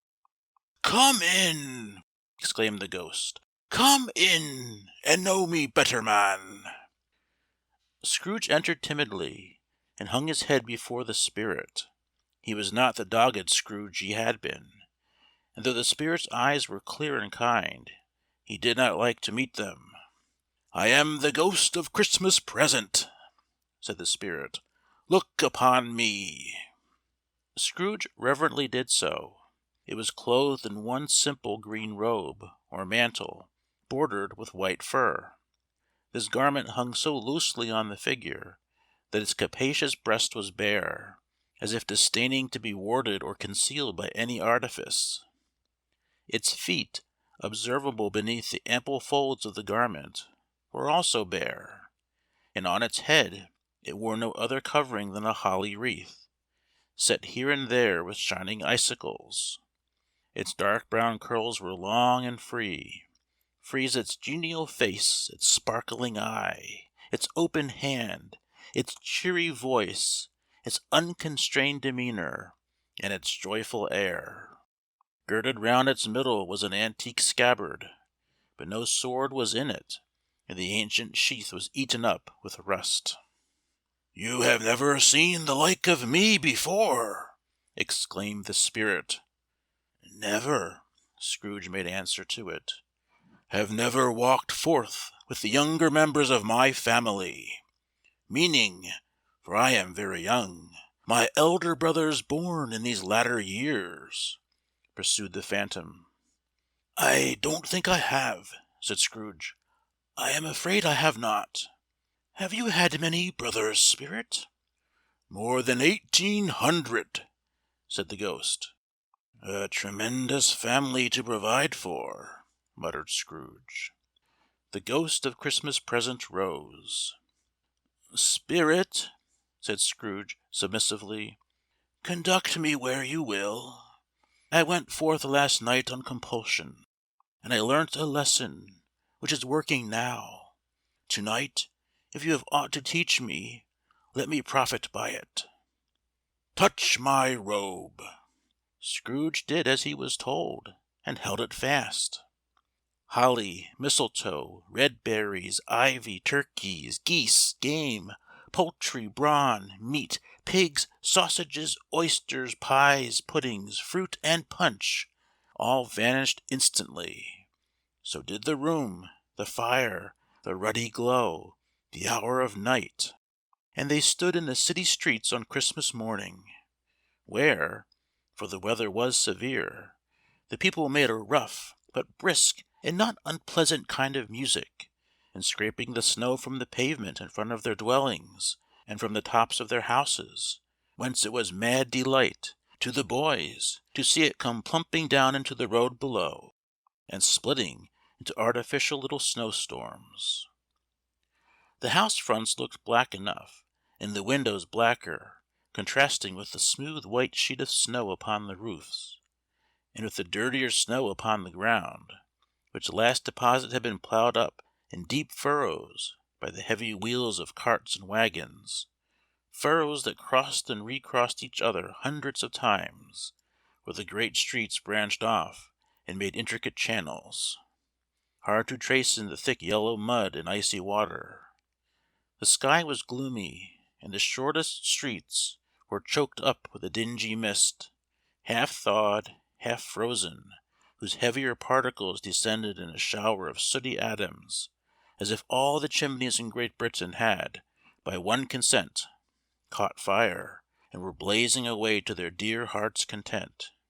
There was nothing very cheerful in the climate or the town, and yet was there an air of cheerfulness abroad that the clearest summer air and brightest summer sun might have endeavored to diffuse in vain. For the people who were shoveling away on the housetops were jovial and full of glee, calling out to one another from the parapets, and now and then exchanging a facetious snowball, better-natured missile far than many a wordy jest, laughing heartily if it went right, and not less heartily if it went wrong. The poulterers' shops were still half open, and the fruiterers were radiant in their glory. There were great, round, pot-bellied baskets of chestnuts, shaped like the waistcoats of jolly old gentlemen, lolling at the doors, and tumbling out into the street in their apoplectic opulence. There were ruddy, brown-faced, brown-girthed Spanish onions, shining in the fatness of their growth like Spanish friars, and winking from their shelves in wanton slyness at the girls as they went by, and glanced demurely at the hung-up mistletoe. There were pears and apples, clustered high in blooming pyramids. There were bunches of grapes, made, in the shopkeeper's benevolence, to dangle from conspicuous hooks, that people's mouths might water gratis as they passed. There were piles of filberts, mossy and brown, recalling, in their fragrance, ancient walks among the woods, and pleasant shufflings ankle-deep through withered leaves.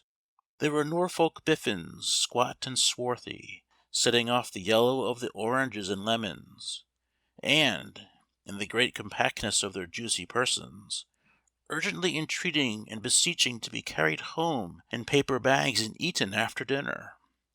The very gold and silver fish, set forth among these choice fruits in a bowl, though members of a dull and stagnant-blooded race, appeared to know that there was something going on, and, to a fish, went gasping round and round their little world in slow and passionless excitement. The grocerers, oh, the grocerers, nearly closed, with perhaps 2 shutters down, or 1, but through those gaps such glimpses! It was not alone that the scales descending on the counter made a merry sound, or that the twine and roller parted company so briskly, or that the canisters were rattled up and down like juggling tricks, or even that the blended scents of tea and coffee were so grateful to the nose, and even that the raisins were so plentiful and rare, the almonds so extremely white, the sticks of cinnamon so long and straight, the other spices so delicious, the candied fruits so caked and spotted with molten sugar as to make the coldest lookers-on feel faint and subsequently bilious.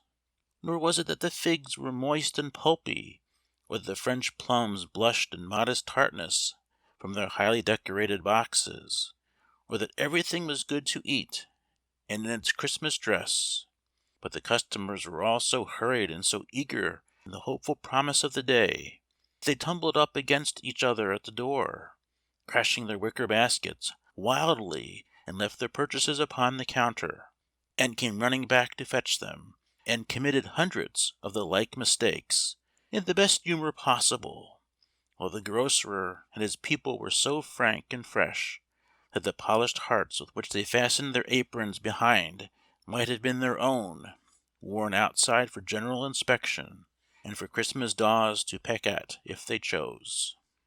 But soon the steeples called good people all to church and chapel, and away they came, flocking through the streets in their best clothes, and with their gayest faces. And at the same time there emerged from scores of by-streets, lanes, and nameless turnings, innumerable people carrying their dinners to the bakers' shops. The sight of these poor revellers appeared to interest the spirit very much, for he stood with Scrooge beside him in a baker's doorway, and taking off the covers as their bearers passed, sprinkled incense on their dinners from his torch. And it was a very uncommon kind of torch, for once or twice when there were angry words between some dinner carriers who had jostled each other, he shed a few drops of water on them from it, and their good humour was restored directly. For they said it was a shame to quarrel upon Christmas Day. And so it was, God love it, so it was. In time the bells ceased, and the bakers were shut up, and yet there was a genial shadowing forth of all these dinners, and the progress of their cooking, and the thawed blotch of wet above each baker's oven, where the pavement smoked as if its stones were cooking too. "Is there a peculiar flavour in what you sprinkle from your torch?" asked Scrooge. "There is, my own." "Would it apply to any kind of dinner on this day?" asked Scrooge. "To any kindly given, to a poor one most." "Why to a poor one most?" asked Scrooge. "Because it needs it most." "Spirit," said Scrooge, after a moment's thought, "I wonder you, of all the beings in the many worlds about us, should desire to cramp these people's opportunities of innocent enjoyment." "I?" cried the spirit. "You would deprive them of their means of dining every seventh day, often the only day on which they can be said to dine at all," said Scrooge. "Wouldn't you?" "I?" cried the spirit. "You seek to close these places on the seventh day," said Scrooge, "and it comes to the same thing." "I seek!"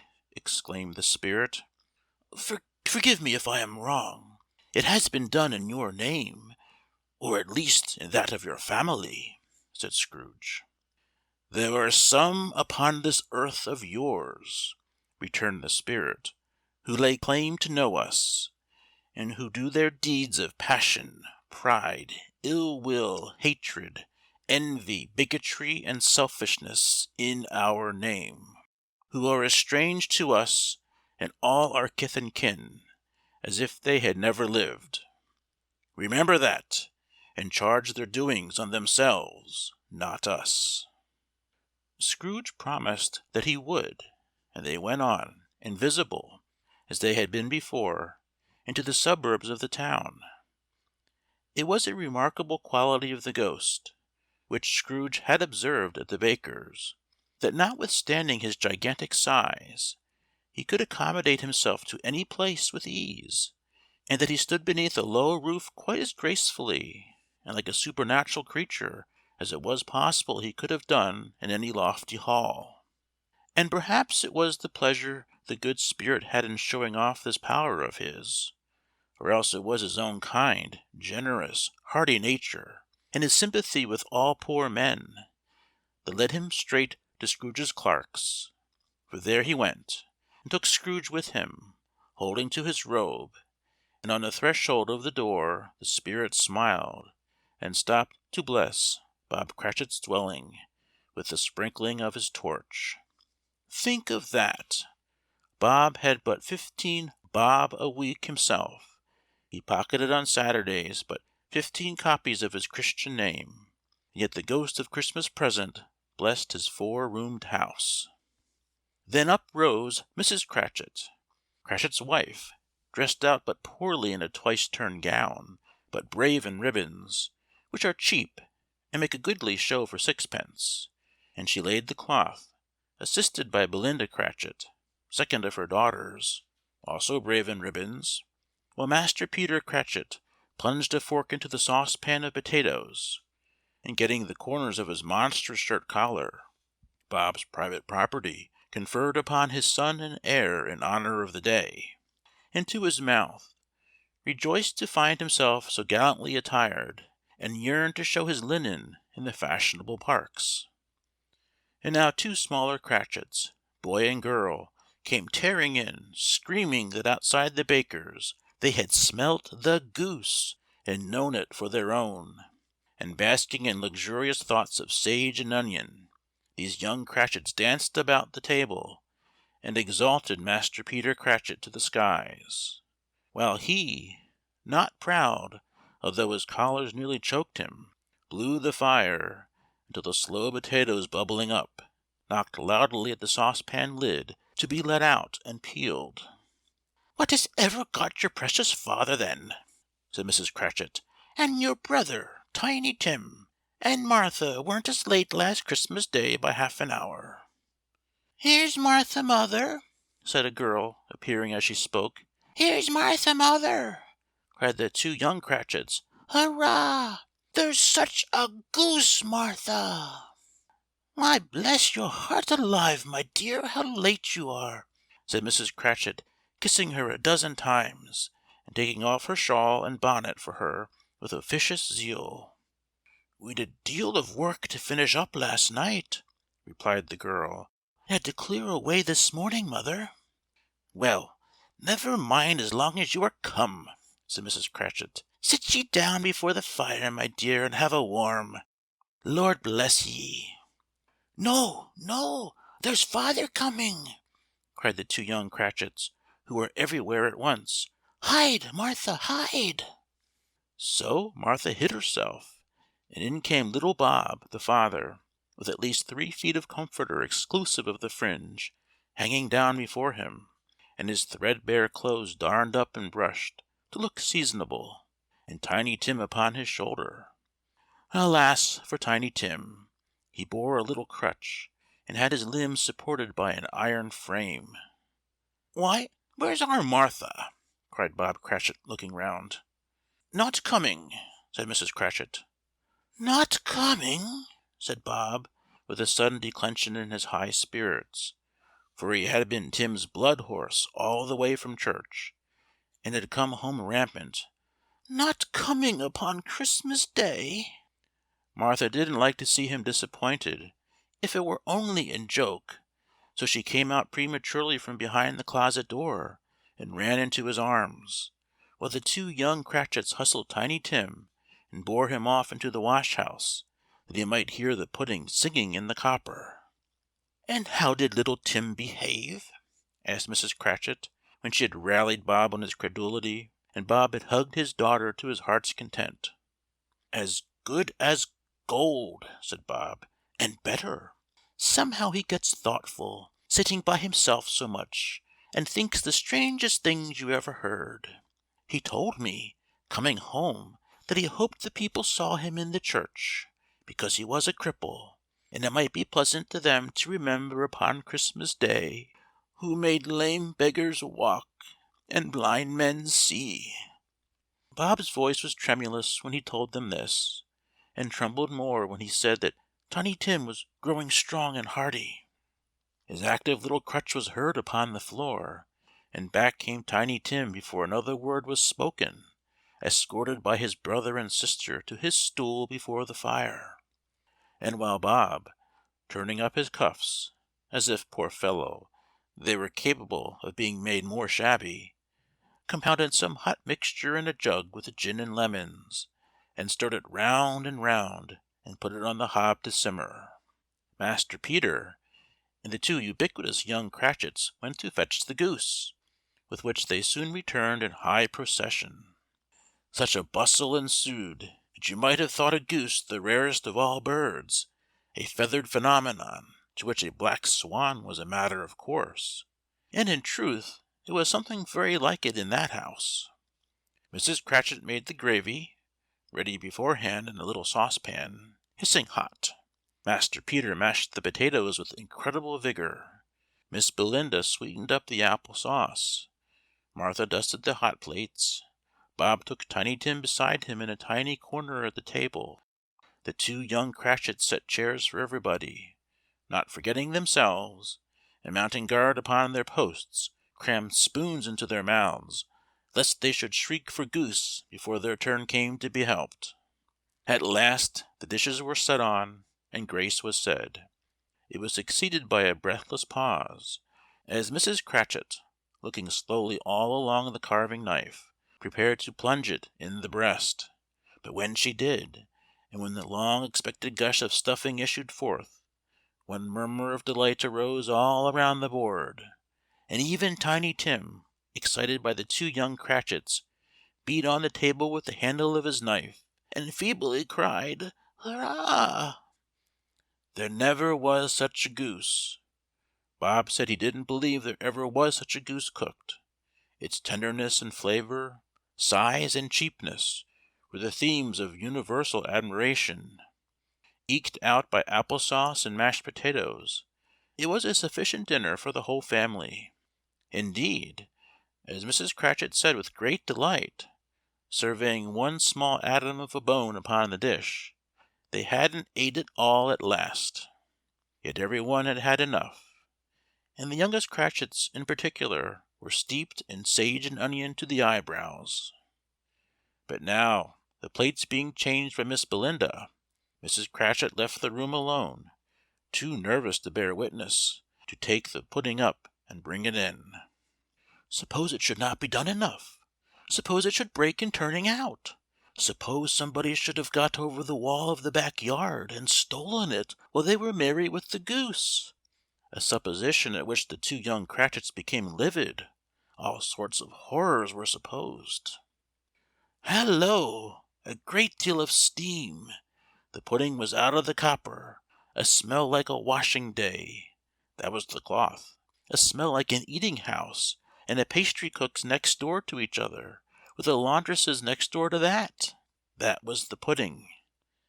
In half a minute Mrs. Cratchit entered, flushed, but smiling proudly, with the pudding, like a speckled cannon-ball, so hard and firm, blazing in half a quartern of ignited brandy, and bedight with Christmas holly stuck into the top.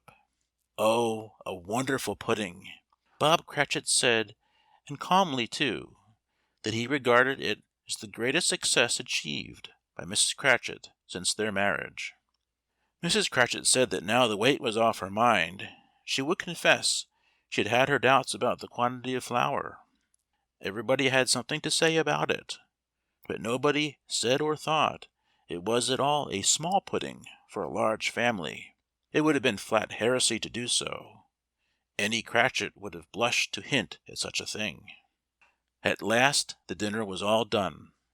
The cloth was cleared, the hearth swept, and the fire made up.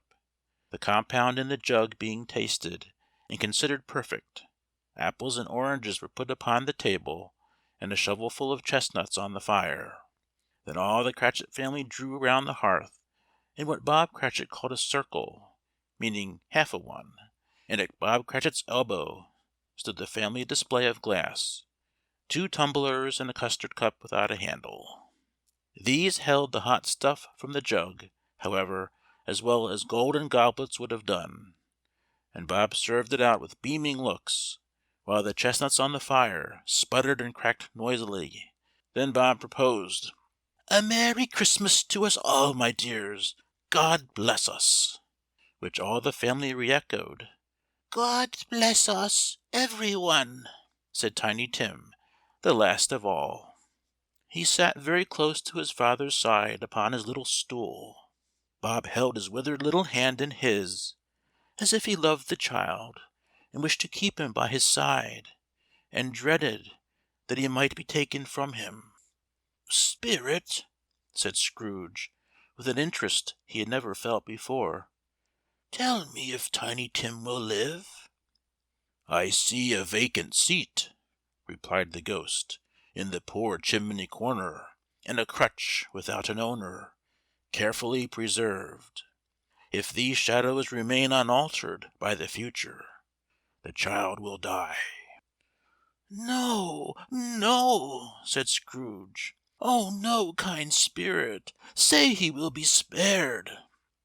"If these shadows remain unaltered by the future, none other of my race," returned the ghost, "will find him here." "What then?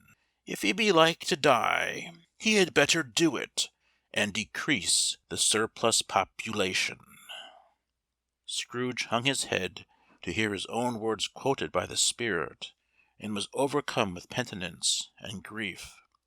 "Man," said the ghost, "if man you be in heart, not adamant, forbear that wicked cant until you have discovered what the surplus is, and where it is. Will you decide what men shall live, what men shall die? It may be that in the sight of heaven you are more worthless and less fit to live than millions like this poor man's child. O God, to hear the insect on the leaf pronouncing on the too much life among his hungry brothers in the dust!" Scrooge bent before the ghost's rebuke, and trembling cast his eyes upon the ground. But he raised them speedily on hearing his own name. "Mr. Scrooge," said Bob. "I'll give you Mr. Scrooge, the founder of the feast." "The founder of the feast, indeed!" cried Mrs. Cratchit, reddening. "I wish I had him here. I'd give him a piece of my mind to feast upon, and I hope he'd have a good appetite for it." "My dear," said Bob, "the children! Christmas Day!" "It should be Christmas Day, I am sure," said she, "on which one drinks the health of such an odious, stingy, hard, unfeeling man as Mr. Scrooge. You know he is, Robert. Nobody knows it better than you do, poor fellow." "My dear," was Bob's mild answer, "Christmas Day." "I'll drink his health for your sake and the Day's," said Mrs. Cratchit, "not for his. Long life to him! A Merry Christmas and a Happy New Year! He'll be very merry and very happy, I have no doubt." The children drank the toast after her. It was the first of their proceedings which had no heartiness. Tiny Tim drank it last of all, but he didn't care twopence for it. Scrooge was the ogre of the family. The mention of his name cast a dark shadow on the party, which was not dispelled for full 5 minutes. After it had passed away, they were 10 times merrier than before, from the mere relief of Scrooge the Baleful being done with. Bob Cratchit told them how he had a situation in his eye for Master Peter, which would bring in, if obtained, full 5 and 6pence weekly. The 2 young Cratchits laughed tremendously at the idea of Peter's being a man of business, and Peter himself looked thoughtfully at the fire from between his collars, as if he were deliberating what particular investments he should favor when he came into the receipt of that bewildering income. Martha, who was a poor apprentice at a milliner's, then told them what kind of work she had to do, and how many hours she worked at a stretch, and how she meant to lie abed tomorrow morning for a good long rest, tomorrow being a holiday she passed at home. Also, how she had seen a countess and a lord some days before, and how the lord was much about as tall as Peter, at which Peter pulled up his collars so high that you couldn't have seen his head if you had been there. All this time the chestnuts in the jug went round and round, and by they had a song about a lost child travelling in the snow, from Tiny Tim, who had a plaintive little voice, and sang it very well indeed. There was nothing of high mark in this. They were not a handsome family. They were not well dressed. Their shoes were far from being waterproof. Their clothes were scanty, and Peter might have known, and very likely did, the inside of a pawnbroker's. But They were happy, grateful, pleased with one another, and contented with the time. And when they faded, and looked happier yet in the bright sprinklings of the Spirit's torch at parting, Scrooge had his eye upon them, and especially on Tiny Tim, until the last. By this time it was getting dark, and snowing pretty heavily, and as Scrooge and the Spirit went along the streets, the brightness of the roaring fires in kitchens, parlors, and all sorts of rooms was wonderful. Here the flickering of the blaze showed preparations for a cozy dinner, with hot plates baking through and through before the fire, and deep red curtains ready to be drawn to shut out cold and darkness. There all the children of the house were running out into the snow to meet their married sisters, brothers, cousins, uncles, aunts, and be the first to greet them. Here again were shadows on the window blind of guests assembling, and there were a group of handsome girls, all hooded and fur-booted, and all chattering at once, tripped lightly off to see some near neighbor's house, where, woe upon the single man who saw them enter! Artful witches, well they knew it, in a glow. But, if you had judged from the numbers of people on their way to friendly gatherings, you might have thought that no one was at home to give them welcome when they got there, instead of every house expecting company, and piling up its fires half chimney high. Blessings on it! How the ghost exulted! How it bared its breadth of breast, and opened its capacious palm, and floated on, outpouring with a generous hand its bright and harmless mirth on everything within its reach. The very lamplighter who ran on before, dotting the dusky street with specks of light, and who was dressed to spend the evening somewhere, laughed out loudly as the Spirit passed, though little keened the lamplighter that he had any company but Christmas. And now, without a word of warning from the ghost, they stood upon a bleak and desert moor, where monstrous masses of rude stone were cast about, as though it were the burial place of giants, and water spread itself wheresoever it listed, or would have done so, but for the frost that held it prisoner, and nothing grew but moss and furze and coarse rank grass. Down in the west the setting sun had left a streak of fiery red, which glared upon the desolation for an instant like a sullen eye, and frowning lower, lower, lower yet, was lost in the thick gloom of darkest night. "What place is this?" asked Scrooge. "A place where miners live, who labor in the bowels of the earth," returned the Spirit. "But they know me. See!" A light shone from the window of a hut, and swiftly they advanced towards it. Passing through the wall of mud and stone, they found a cheerful company assembled round a glowing fire. An old, old man and woman, with their children and their children's children, and another generation beyond that, all decked out gaily in their holiday attire. The old man, in a voice that seldom rose above the howling of the wind upon the barren waste, was singing them a Christmas song. It had been a very old song when he was a boy, and from time to time they all joined in the chorus. So surely as they raised their voices, the old man got quite blithe and loud, and so surely as they stopped, his vigor sank again. The Spirit did not tarry here, but bade Scrooge hold his robe, and passing on above the moor, sped whither? Not to see. To see! To Scrooge's horror, looking back, he saw the last of the land, a frightful range of rocks behind them, and his ears were deafened by the thundering of water, as it rolled and roared and raged among the dreadful caverns it had worn and fiercely tried to undermine the earth. Built upon a dismal reef of sunken rocks, some league or so from shore, on which the waters chafed and dashed the wild year through, there stood a solitary lighthouse. Great heaps of seaweed clung to its base, and storm birds, born of the wind one might suppose, as seaweed of the river, rose and fell about it, like the waves they skimmed. But even here, two men who watched the light had made a fire, that through the loophole of the thick stone wall shed out a ray of brightness on the awful sea. Joining their thorny hands over the rough table at which they sat, They wished each other Merry Christmas in their can of grog, and one of them, the elder, too, with his face all damaged and scarred with hard weather, as the figurehead of an old ship might be, struck up a sturdy song that was like a gale in itself. Again the ghost sped on above the black and heaving sea, on, until, being far away, as he told Scrooge, from any shore, they lighted on a ship.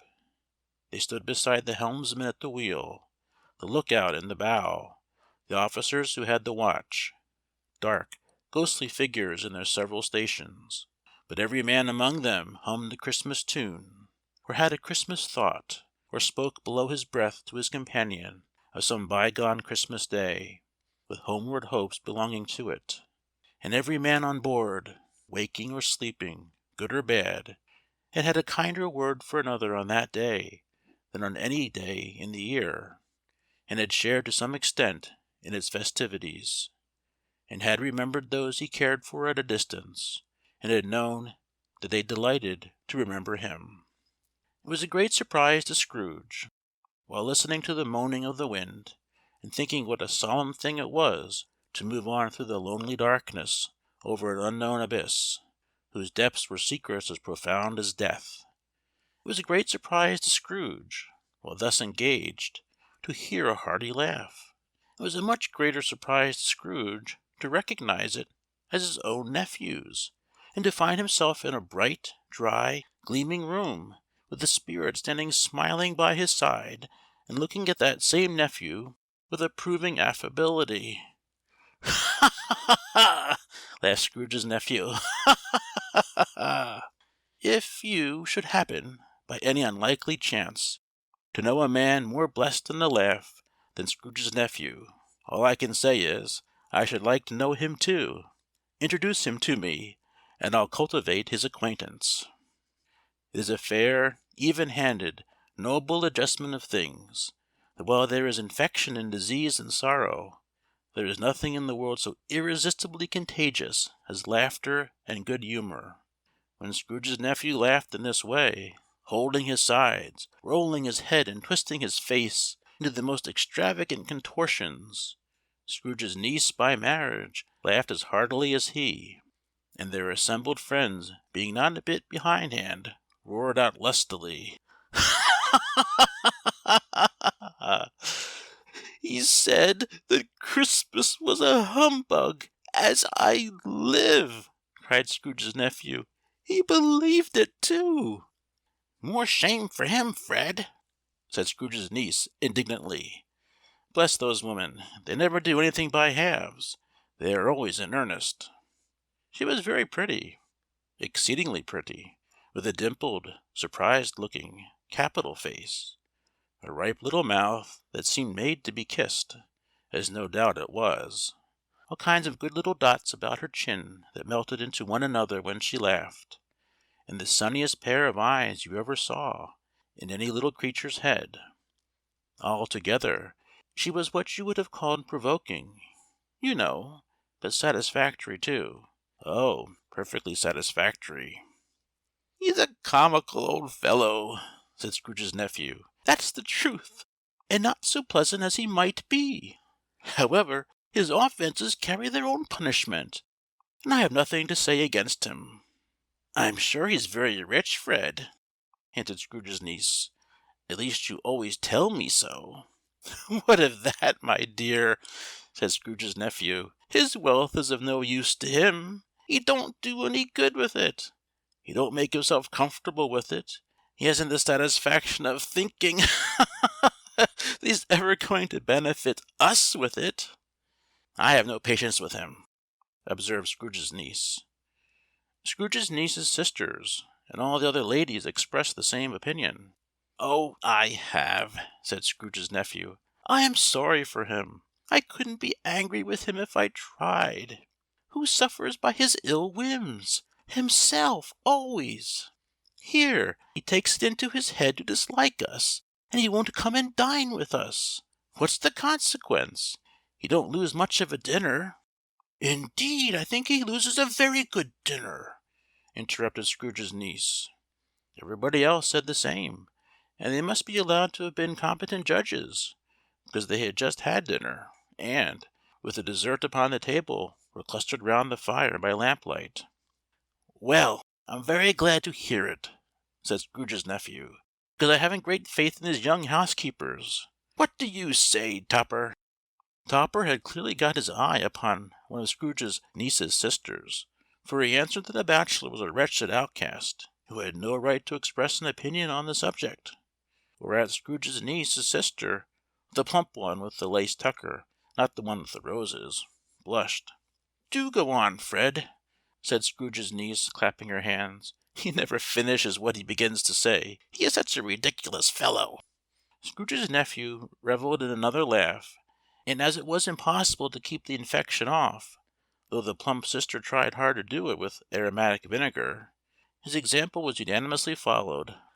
"I was only going to say," said Scrooge's nephew, "that the consequence of his taking a dislike to us, and not making merry with us, is, as I think, that he loses some pleasant moments, which could do him no harm. I am sure he loses pleasanter companions than he can find in his own thoughts, either in his mouldy old office or his dusty chambers. I mean to give him the same chance every year, whether he likes it or not, for I pity him. He may rail at Christmas till he dies, but he can't help thinking better of it. I defy him. If he finds me going there in good temper year after year, and saying, 'Uncle Scrooge, how are you?' If it only puts him in the vein to leave his poor clerk £50, that's something, and I think I shook him yesterday." It was their turn to laugh now at the notion of his shaking Scrooge, but, being thoroughly good-natured, and not much caring what they laughed at, so that they laughed at any rate, he encouraged them in their merriment, and passed the bottle joyously. After tea they had some music, for they were a musical family, and knew what they were about. When they sung a glee or catch, I can assure you, especially Topper, who could growl away in the bass like a good one, and never swell the large veins in his forehead, or get red in the face over it.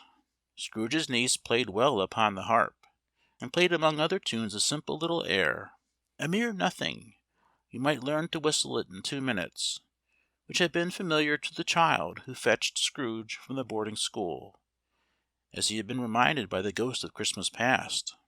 When this strain of music sounded, all the things the ghost had shown him came upon his mind. He softened more and more, and thought that if he could have listened to it often, years ago, he might have cultivated the kindnesses of life for his own happiness with his own hands, without resorting to the sexton's spade that buried Jacob Marley. But they didn't devote the whole evening to music. After a while they played at forfeits, for it is good to be children sometimes, and never better than at Christmas, when its mighty founder was a child himself. Stop! There was first a game at blindman's buff. Of course there was, and I no more believe Topper was really blind than I believe he had eyes in his boots. My opinion is, that there was a done thing between him and Scrooge's nephew, and that the ghost of Christmas Present knew it. The way he went after that plump sister in the lace tucker was an outrage on the credulity of human nature, knocking down the fire-irons, tumbling over the chairs, bumping against the piano, smothering himself among the curtains. Wherever she went, there went he. He always knew where the plump sister was. He wouldn't catch anybody else. If you had fallen up against him, as some of them did, on purpose, he would have made a feint of endeavouring to seize you, which would have been an affront to your understanding, and would instantly have sidled off in the direction of the plump sister. She often cried out that it wasn't fair, and it really was not. But when at last he caught her, when, in spite of all her silken rustlings and her rapid flutterings past him, he got her into a corner whence there was no escape, his conduct was the most execrable. For his pretending not to know her, his pretending that it was necessary to touch her head-dress, and further to assure himself of her identity by pressing a certain ring upon her finger and a certain chain about her neck, was vile, monstrous. No doubt she told him her opinion of it, when, another blind man being in office, they were so very confidential together behind the curtains. Scrooge's niece was not one of the blind man's buff party, but was made comfortable with a large chair and a footstool in a snug corner, where the Ghost and Scrooge were close behind her. But she joined in the forfeits, and loved her love to admiration with all the letters of the alphabet. Likewise, at the game of How, When, and Where, she was very great, and to the secret joy of Scrooge's nephew, beat her sisters hollow, though they were sharp girls too, as Topper could have told you. There might have been 20 people there, young and old, but they all played, and so did Scrooge, for wholly forgetting in the interest he had in what was going on, that his voice made no sound in their ears. He sometimes came out with his guess quite loud, and very often guessed quite right too, for the sharpest needle best Whitechapel warranted not to cut in the eye was not sharper than Scrooge, blunt as he took it in his head to be. The Ghost was greatly pleased to find him in this mood, and looked upon him with such favour that he begged like a boy to be allowed to stay until the guests departed. But this the spirit said could not be done. "Here is a new game," said Scrooge. "1/2 hour, spirit, only one." It was a game called Yes and No, where Scrooge's nephew had to think of something, and the rest must find out what, he only answering to their questions yes or no, as the case was. The brisk fire of questioning to which he was exposed elicited from him that he was thinking of an animal, a live animal, rather a disagreeable animal, a savage animal, an animal that growled and grunted sometimes, and talked sometimes, and lived in London, and walked about the streets, and wasn't made a show of, and wasn't led by anybody, and didn't live in a menagerie, and was never killed in a market, and was not a horse, or an ass, or a cow, or a bull, or a tiger, or a dog, or a pig, or a cat, or a bear. At every fresh question that was put to him, this nephew burst into a fresh roar of laughter, and was so inexpressibly tickled that he was obliged to get up off the sofa and stamp. At last the plump sister, falling into a similar state, cried out, "I have found it out! I know what it is, Fred! I know what it is!" "What is it?" cried Fred. "It's your Uncle Scrooge!" Which it certainly was. Admiration was the universal sentiment, though some objected that the reply to "Is it a bear?" ought to have been yes, inasmuch as an answer in the negative was sufficient to have diverted their thoughts from Mr. Scrooge, supposing they had ever had any tendency that way. "He has given us plenty of merriment, I am sure," said Fred, "and it would be ungrateful not to drink his health. Here is a glass of mulled wine ready to our hand at the moment, and I say, Uncle Scrooge!" "Well, Uncle Scrooge!" they cried. "A Merry Christmas and a Happy New Year to the old man, whatever he is," said Scrooge's nephew. "He wouldn't take it from me, but may he have it nevertheless, Uncle Scrooge!" Uncle Scrooge had imperceptibly become so gay and light of heart that he would have pledged the unconscious company in return, and thanked them in an inaudible speech, if the Ghost had given him time.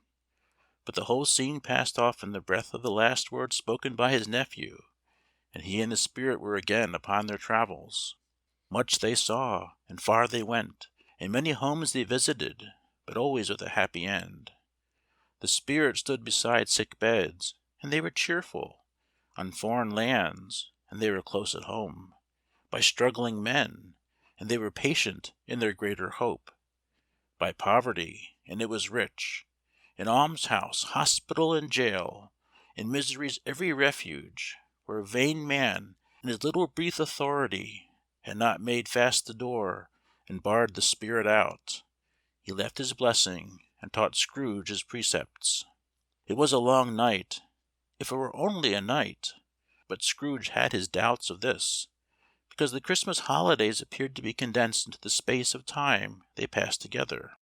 It was strange, too, that while Scrooge remained unaltered in his outward form, the Ghost grew older, clearly older, Scrooge had observed this change, but never spoke of it until they left the children's Twelfth Night party, when, looking at the spirit as they stood together in an open place, he noticed that his hair was gray. "Are spirits' lives so short?" asked Scrooge. "My life upon this globe is very brief," replied the ghost. "It ends to-night." "To-night?" cried Scrooge. "To-night at midnight. Hark! The time is drawing near." The chimes were ringing the 3/4 past 11 at that moment. "Forgive me if I am not justified in what I ask," said Scrooge, looking intently at the spirit's robe, "but I see something strange and not belonging to yourself protruding from your skirts. Is it a foot or a claw?" "It might be a claw for the flesh there is upon it," was the spirit's sorrowful reply. "Look here." From the foldings of its robe it brought 2 children, wretched, abject, frightful, hideous, miserable. They knelt down at its feet and clung upon the outside of its garment. "Oh, man, look here! Look! Down here!" exclaimed the ghost. They were a boy and a girl, yellow, meagre, ragged, scowling, wolfish, but prostrate, too, in their humility. Where graceful youth should have filled their features out and touched them with its freshest tints, a stale and shriveled hand, like that of age, had pinched and twisted them and pulled them into shreds. Where angels might have sat enthroned, devils lurked, and glared out menacing. No change, no degradation, no perversion of humanity in any grade, through all the mysteries of wonderful creation, has monsters half so horrible and dread. Scrooge started back, appalled. Having them shown to him in this way, he tried to say they were fine children, but the words choked themselves, rather than be parties to a lie of such enormous magnitude. "Spirit? Are they yours?" Scrooge could say no more. "They are man's," said the spirit, looking down upon them, "and they cling to me, appealing from their fathers. This boy is ignorance, this girl is want. Beware them both, in all their degree. But most of all beware this boy, for on his brow I see that written which is doom, lest the writing be erased." "Deny it!" cried the spirit, stretching out its hands towards the city. "Slander those who tell it ye. Admit it for your factious purposes, and make it worse, and bide the end." "Have they no refuge or resource?" cried Scrooge. "Are there no prisons?" said the spirit, turning on him for the last time with his own words. "Are there no workhouses?" The bell struck 12. Scrooge looked about him for the ghost, and saw it not. As the last stroke ceased to vibrate, he remembered the prediction of old Jacob Marley, and lifting up his eyes, beheld a solemn phantom, draped and hooded, coming, like a mist along the ground, towards him. End of chapter 3. Stave 4. The last of the spirits. The phantom slowly, gravely, silently approached. When he came near him, Scrooge bent down upon his knee, for in the very air through which the spirit moved, it seemed to scatter gloom and mystery. It was shrouded in a deep black garment, which concealed its head, its face, its form, and left nothing of it visible save one outstretched hand. But for this it would have been difficult to detach its figure from the night, and separate it from the darkness by which it was surrounded. He felt that it was tall and stately when it came beside him, and that its mysterious presence filled him with a solemn dread. He knew no more, for the spirit neither spoke nor moved. "I am in the presence of the ghost of Christmas yet to come," said Scrooge. The spirit answered not, but pointed onward with its hand. "You are about to show me shadows of the things that have not happened, but will happen in the time before us," Scrooge pursued. "Is that so, spirit?" The upper portion of the garment was contracted for an instant in its folds, as if the spirit had inclined its head. That was the only answer he received. Although well used to ghostly company by this time, Scrooge feared the silent shape so much that his legs trembled beneath him, and he found that he could hardly stand when he prepared to follow it. The spirit paused a moment, as observing his condition, and giving him time to recover. But Scrooge was all the worse for this. It thrilled him with a vague, uncertain horror to know that behind the dusky shroud there were ghostly eyes intently fixed upon him, while he, though he stretched his own to the utmost, could see nothing but a spectral hand, and one great heap of black. "Ghost of the future!" he exclaimed, "I fear you more than any spectre I have seen. But as I know your purpose is to do me good, and as I hope to live to be another man from what I was, I am prepared to bear you company, and do it with a thankful heart. Will you not speak to me?" He gave him no reply. The hand was pointed straight before them. "Lead on," said Scrooge. "Lead on. The night is waning fast, and it is precious time to me, I know. Lead on, spirit." The phantom moved away as it had come towards him. Scrooge followed in the shadow of its dress, which bore him up, he thought, and carried him along. They scarcely seemed to enter the city, for the city rather seemed to spring up about them, and encompass them of its own act. But there they were, in the heart of it, on 'Change, amongst the merchants, who hurried up and down and chinked the money in their pockets, and conversed in groups, and looked at their watches, and trifled thoughtfully with their great gold seals, and so forth, as Scrooge had seen them often. The spirit stopped beside one little knot of business men. Observing that the hand was pointed to them, Scrooge advanced to listen to their talk. "No," said a great fat man with a monstrous chin, "I don't know much about it either way.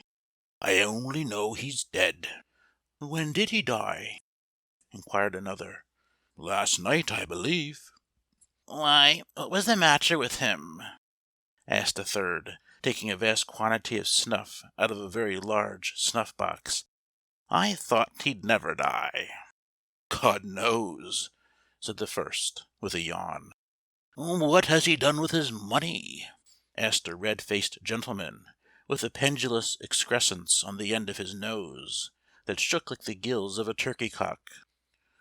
"I haven't heard," said the man with the large chin, yawning again. "Left it to his company, perhaps. He hasn't left it to me, that's all I know." This pleasantry was received with a general laugh. "It's likely to be a very cheap funeral," said the same speaker, "for upon my life I don't know of anybody to go to it. Suppose we make up a party and volunteer." "I don't mind going if a lunch is provided," observed the gentleman with the excrescence on his nose. "But I must be fed if I make one." Another laugh. "Well, I am the most disinterested among you, after all," said the first speaker, "for I never wear black gloves, and I never eat lunch. But I'll offer to go, if anybody else will.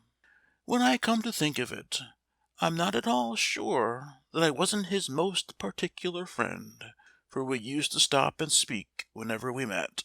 Bye-bye." Speakers and listeners strolled away and mixed with other groups. Scrooge knew the men, and looked towards the spirit for an explanation. The phantom glided on into a street.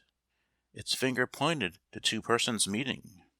Scrooge listened again, thinking that the explanation might lie here. He knew these men also, perfectly. They were men of business, very wealthy and of great importance. He had made a point always of standing well in their esteem. In a business point of view, that is, strictly in a business point of view. "How are you?" said one. "How are you?" returned the other. "Well," said the first, "Old Scratch has got his own at last, eh?" "So I'm told," returned the second. "Cold, isn't it?" "Seasonable for Christmas time. You're not a skater, I suppose?" "No, no. Something else to think of. Good morning." Not another word. That was their meeting, their conversation, and their parting. Scrooge was at first inclined to be surprised that the spirit should attach importance to conversations apparently so trivial; but feeling assured that they must have some hidden purpose, he set himself to consider what it was likely to be. They could scarcely be supposed to have any bearing on the death of Jacob, his old partner, for that was past, and this ghost's province was the future. Nor could he think of any one immediately connected with himself to whom he could apply them. But nothing doubting that to whomsoever they applied, they had some latent moral for his own improvement, he resolved to treasure up every word he heard, and everything he saw, and especially to observe the shadow of himself when it appeared, for he had an expectation that the conduct of his future self would give him the clue he missed, and would render the solution of these riddles easy. He looked about in that very place for his own image, but another man stood in his accustomed corner, and though the clock pointed to his usual time of day for being there, he saw no likeness of himself among the multitudes that poured in through the porch. It gave him little surprise, however, for he had been revolving in his mind a change of life, and thought and hoped he saw his new-born resolutions carried out in this. Quiet and dark, beside him stood the phantom, with its outstretched hand. When he roused himself from his thoughtful quest, he fancied from the turn of the hand, and its situation in reference to himself, that the unseen eyes were looking at him keenly. It made him shudder and feel very cold. They left the busy scene, and went into an obscure part of town, where Scrooge had never penetrated before, though he recognized its situation and its bad repute. The ways were foul and narrow, the shops and houses wretched, the people half naked, drunken, slipshod, ugly. Alleys and archways, like so many cesspools, disgorged their offences of smell and dirt and life upon the straggling streets, and the whole quarter reeked with crime, with filth and misery. Far in this den of infamous resort there was a low-browed beetling shop below a penthouse roof, where iron, old rags, bottles, bones, and greasy offal were bought. Upon the floor within were piled up heaps of rusty keys, nails, chains, hinges, files, scales, weights, and refuse iron of all kinds. Secrets that few would like to scrutinize were bred and hidden in mountains of unseemly rags, masses of corrupted fat, and sepulchres of bones.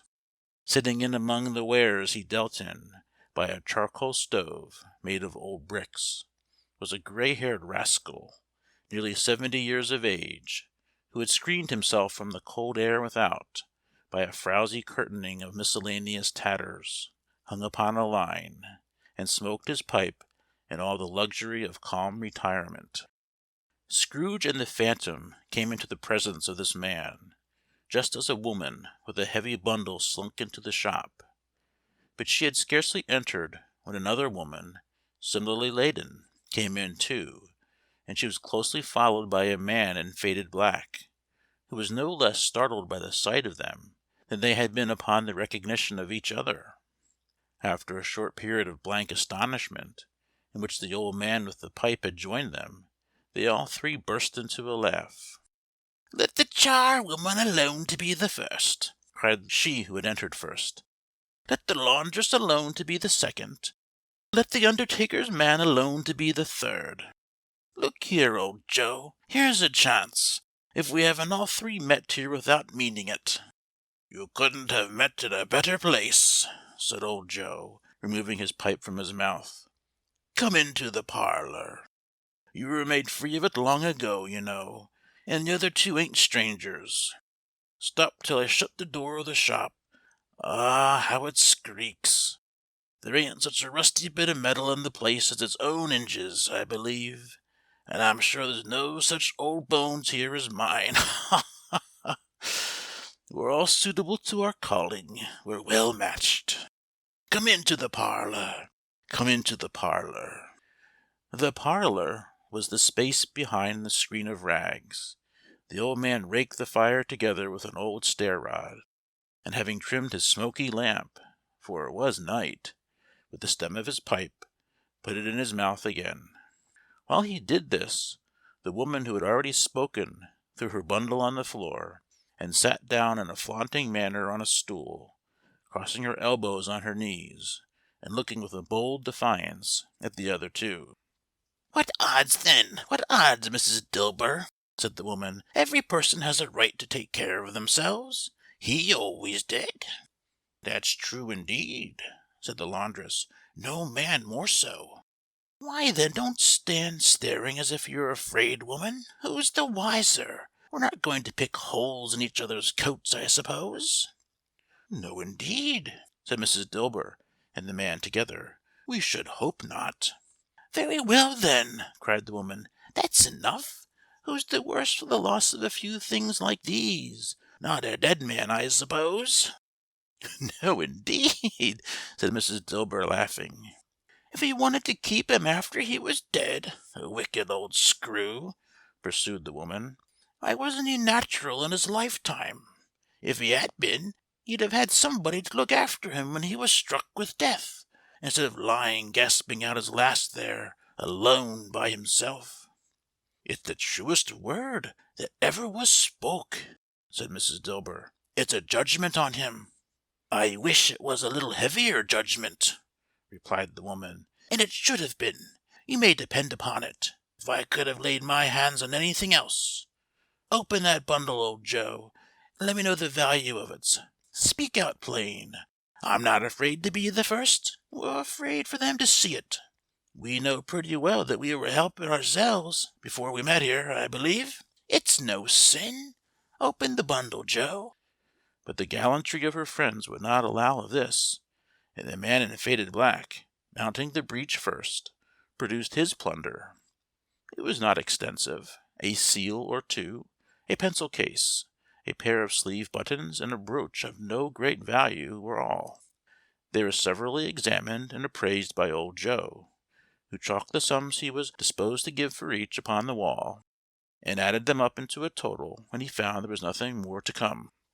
"That's your account," said Joe, "and I wouldn't give another sixpence, if I was to be boiled for not doing it. Who's next?" Mrs. Dilber was next. Sheets and towels, a little wearing apparel, 2 old-fashioned silver teaspoons, a pair of sugar tongs, and a few boots. Her account was stated on the wall in the same manner. "I always give too much to ladies. It's a weakness of mine, and that's the way I ruin myself," said old Joe. "That's your account. If you asked me for another penny, and made it an open question, I'd repent of being so liberal and knock off half a crown." "And now undo my bundle, Joe," said the first woman. Joe went down on his knees for the greater convenience of opening it, and having unfastened a great many knots, dragged out a large and heavy roll of some dark stuff. "What do you call this?" said Joe. "Bed curtains?" "Ah!" returned the woman, laughing and leaning forward on her crossed arms. "Bed curtains!" "You don't mean to say you took 'em down, rings and all, with him lying there?" said Joe. "Yes, I do," replied the woman. "Why not?" "You were born to make your fortune," said Joe, "and you'll certainly do it." "I certainly shan't hold my hand when I can get anything in it by reaching it out for the sake of such a man as he was. I promise you, Joe," returned the woman coolly. "Don't drop that oil upon the blankets now." "His blankets?" asked Joe. "Whose else do you think?" replied the woman. He isn't likely to take cold without him, I dare say." "I hope he didn't die of anything catching, eh?" said old Joe, stopping in his work and looking up. "Don't you be afraid of that," returned the woman. "I ain't so fond of his company that I'd loiter about him for such things if he did. Ah, you may look through that shirt till your eyes ache, but you won't find a hole in it nor a threadbare place. It's the best he had, and a fine one, too. They'd have wasted it if it hadn't been for me." "What do you call wasting of it?" asked old Joe. "Putting it on him to be buried in, to be sure," replied the woman with a laugh. "Somebody was fool enough to do that, but I took it off again. If calico ain't good enough for such a purpose, it isn't good enough for anything. It's quite as becoming to the body. He can't look uglier than he did in that one." Scrooge listened to this dialogue in horror, as they sat grouped about their spoil, in the scanty light afforded by the old man's lamp. He viewed them with a detestation and disgust which could hardly have been greater, though they had been obscene demons marketing the corpse itself. "Ha, ha, ha!" laughed the same woman, when old Joe, producing a flannel bag with money in it, told out their several gains upon the ground. "This is the end of it, you see. He frightened every one away from him when he was alive, to profit us when he was dead. "Spirit!" said Scrooge, shuddering from head to toe. "I see, I see. The case of this unhappy man might be my own. My life tends that way now. Merciful Heaven! What is this?" He recoiled in terror, for the scene had changed, and now he almost touched a bed, a bare, uncurtained bed, on which beneath a ragged sheet there lay a something covered up, which, though it was dumb, announced itself in awful language. The room was very dark, too dark to be observed with any accuracy, though Scrooge glanced round it in obedience to a secret impulse, anxious to know what kind of room it was. A pale light, rising in the outer air, fell straight upon the bed, and on it, plundered and bereft, unwatched, unwept, uncared for, was the body of this man. Scrooge glanced towards the phantom. Its steady hand was pointed to the head. The cover was so carelessly adjusted that the slightest raising of it, the motion of a finger upon Scrooge's part, would have disclosed the face. He thought of it, felt how easy it would be to do, and longed to do it. But he had no more power to withdraw the veil than to dismiss the spectre at his side. "Oh, cold, cold, rigid, dreadful Death, set up thine altar here, and dress it with such terrors as thou hast at thy command. For this is thy dominion. But of the loved, revered, and honored head thou canst not turn one hair to thy dread purposes, or make one feature odious. It is not that the hand is heavy, and will fall down when released. It is not that the heart and pulse are still, but that the hand was open, generous, and true, the heart brave, warm, and tender, and the pulse a man's. Strike, shadow, strike, and see his good deeds springing from the wound, to sow the world with life immortal." No voice pronounced these words in Scrooge's ears, and yet he heard them when he looked upon the bed. He thought, if this man could be raised up now, what would be his foremost thoughts? Avarice, hard dealing, griping cares? They have brought him to a rich end, truly. He lay in the dark, empty house, with not a man, a woman, or a child, to say that he was kind to me in this or that, or for the memory of one kind word I will be kind to him.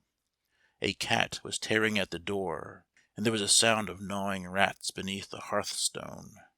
What they wanted in the room of death, and why they were so restless and disturbed, Scrooge did not dare to think. "Spirit," he said, "this is a fearful place. In leaving it, I shall not leave its lesson. Trust me. Let us go." Still the ghost pointed with an unmoved finger to the head. "I understand you," Scrooge returned, "and I would do it if I could, but I have not the power. Spirit, I have not the power." Again it seemed to look upon him. "If there is any person in the town who feels emotion caused by this man's death," said Scrooge, quite agonized, "show that person to me. Spirit, I beseech you." The phantom spread its dark robe before him for a moment, like a wing, and withdrawing it revealed a room by daylight, where a mother and her children were. She was expecting someone, and with anxious eagerness, where she walked up and down the room, started at every sound, looked out from the window, glanced at the clock, tried, but in vain, to work with her needle, and could hardly bear the voices of the children in their play. At length the long-expected knock was heard. She hurried to the door and met her husband, a man whose face was careworn and depressed, though he was young. There was a remarkable expression in it now, a kind of serious delight of which he felt ashamed, and which he struggled to repress. He sat down to the dinner that had been hoarding for him by the fire, and when she asked him faintly what news, which was not until after a long silence, he appeared embarrassed how to answer. "Is it good," she said, "or bad, to help him?" "Bad," he answered. "We are quite ruined?" "No, there is hope yet, Caroline." "If he relents," she said, amazed. "There is. Nothing is past hope, if such a miracle has happened." "He is past relenting," said her husband. "He is dead." She was a mild and patient creature if her face spoke truth, but she was thankful in her soul to hear it, and she said so with clasped hands. She prayed forgiveness the next moment, and was sorry, but the first was the emotion of her heart. "What the half-drunken woman whom I told you of last night said to me, when I tried to see him and obtain a week's delay, and what I thought was a mere excuse to avoid me, turns out to have been quite true. He was not only very ill, but dying then. To whom will our debt be transferred? I don't know. But before that time we shall be ready with the money, and even though we were not, it would be a bad fortune indeed to find so merciless a creditor in his successor. We may sleep to-night with light hearts, Caroline." Yes, soften it as they would, their hearts were lighter. The children's faces, hushed and clustered round to hear what they so little understood, were brighter, and it was a happier house for this man's death. The only emotion that the ghost could show him, caused by the event, was one of pleasure. "Let me see some tenderness connected with the death," said Scrooge, "or that dark chamber spirit which we left just now will be forever present to me." The ghost conducted him through several streets, familiar to his feet, and as they went along, Scrooge looked here and there to find himself, but nowhere was he to be seen. They entered poor Bob Cratchit's house, the dwelling he had visited before, and found the mother and the children seated round the fire. Quiet, very quiet. The noisy little Cratchits were as still as statues in one corner, and sat looking up at Peter, who had a book before him. The mother and her daughters were engaged in sewing, but surely they were very quiet. "And he took a child, and set him in the midst of them."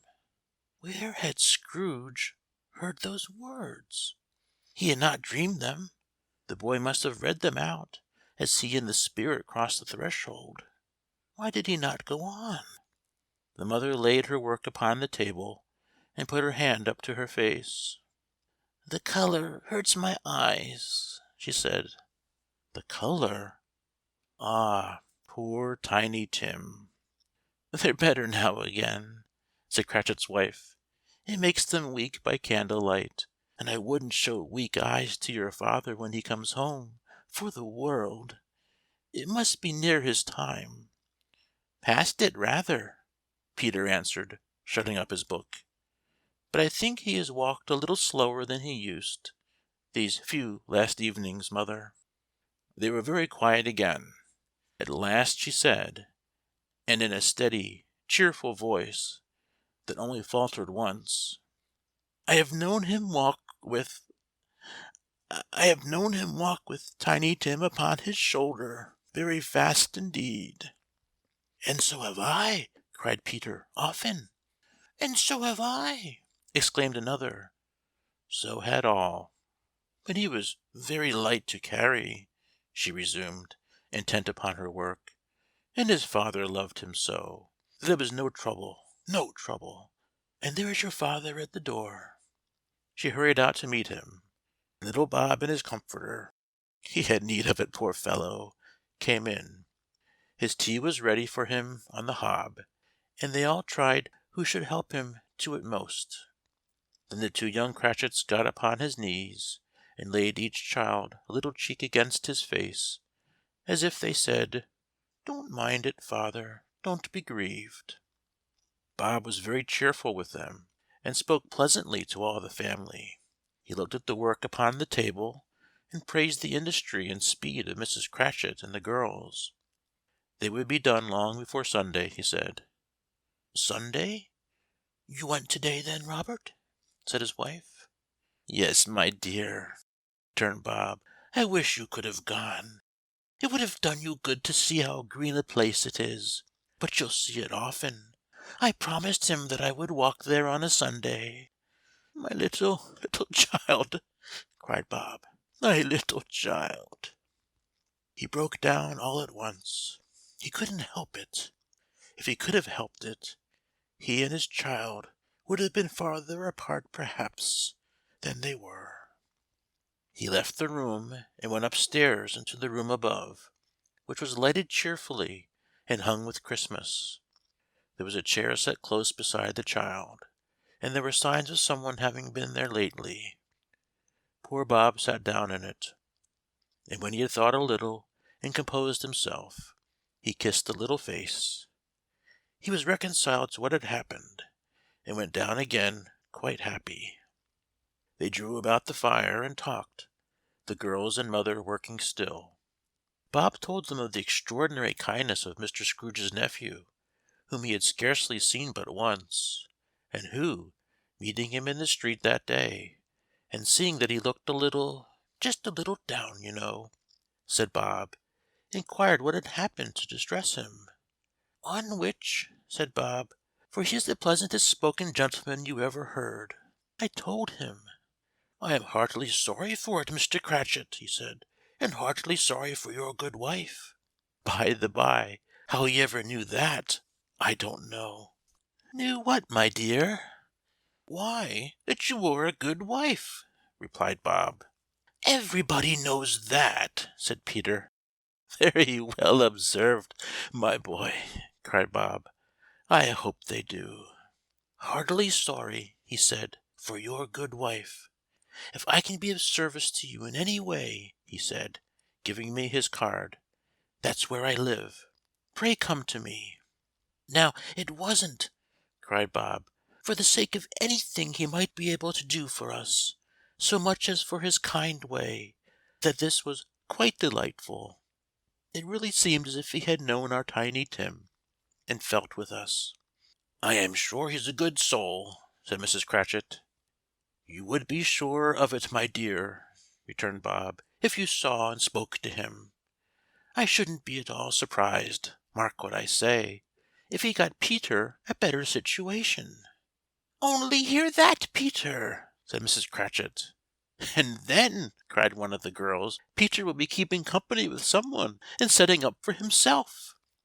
"Get along with you," retorted Peter, grinning. "It's just as likely as not," said Bob. "One of these days, though there's plenty of time for that, my dear. But however, and whenever we part from one another, I am sure we shall none of us forget poor Tiny Tim, shall we, or this first parting that there was among us?" "Never, father!" cried they all. "And I know," said Bob, "I know, my dears, that when we recollect how patient and how mild he was, although he was a little, little child, we shall not quarrel easily among ourselves, and forget poor Tiny Tim in doing it." "No, never, father!" they all cried again. "I am very happy," said little Bob. "I am very happy." Mrs. Cratchit kissed him, his daughters kissed him, the two young Cratchits kissed him, and Peter and himself shook hands. Spirit of Tiny Tim, thy childish essence was from God. "Spectre," said Scrooge, "something informs me that our parting moment is at hand. I know it, but I know not how. Tell me what man that was whom we saw lying dead." The ghost of Christmas yet to come conveyed him, as before, though at a different time, he thought. Indeed, there seemed no order in these latter visions, save that they were in the future, into the resorts of business men, but showed him not himself. Indeed, the spirit did not stay for anything, but went straight on, as to the end just now desired, until besought by Scrooge to tarry for a moment. "This court," said Scrooge, "through which we hurry now, is where my place of occupation is, and has been for a length of time. I see the house. Let me behold what I shall be in days to come." The spirit stopped. The hand was pointed elsewhere. "The house is yonder!" Scrooge exclaimed. "Why do you point away?" The inexorable finger underwent no change. Scrooge hastened to the window of his office and looked in.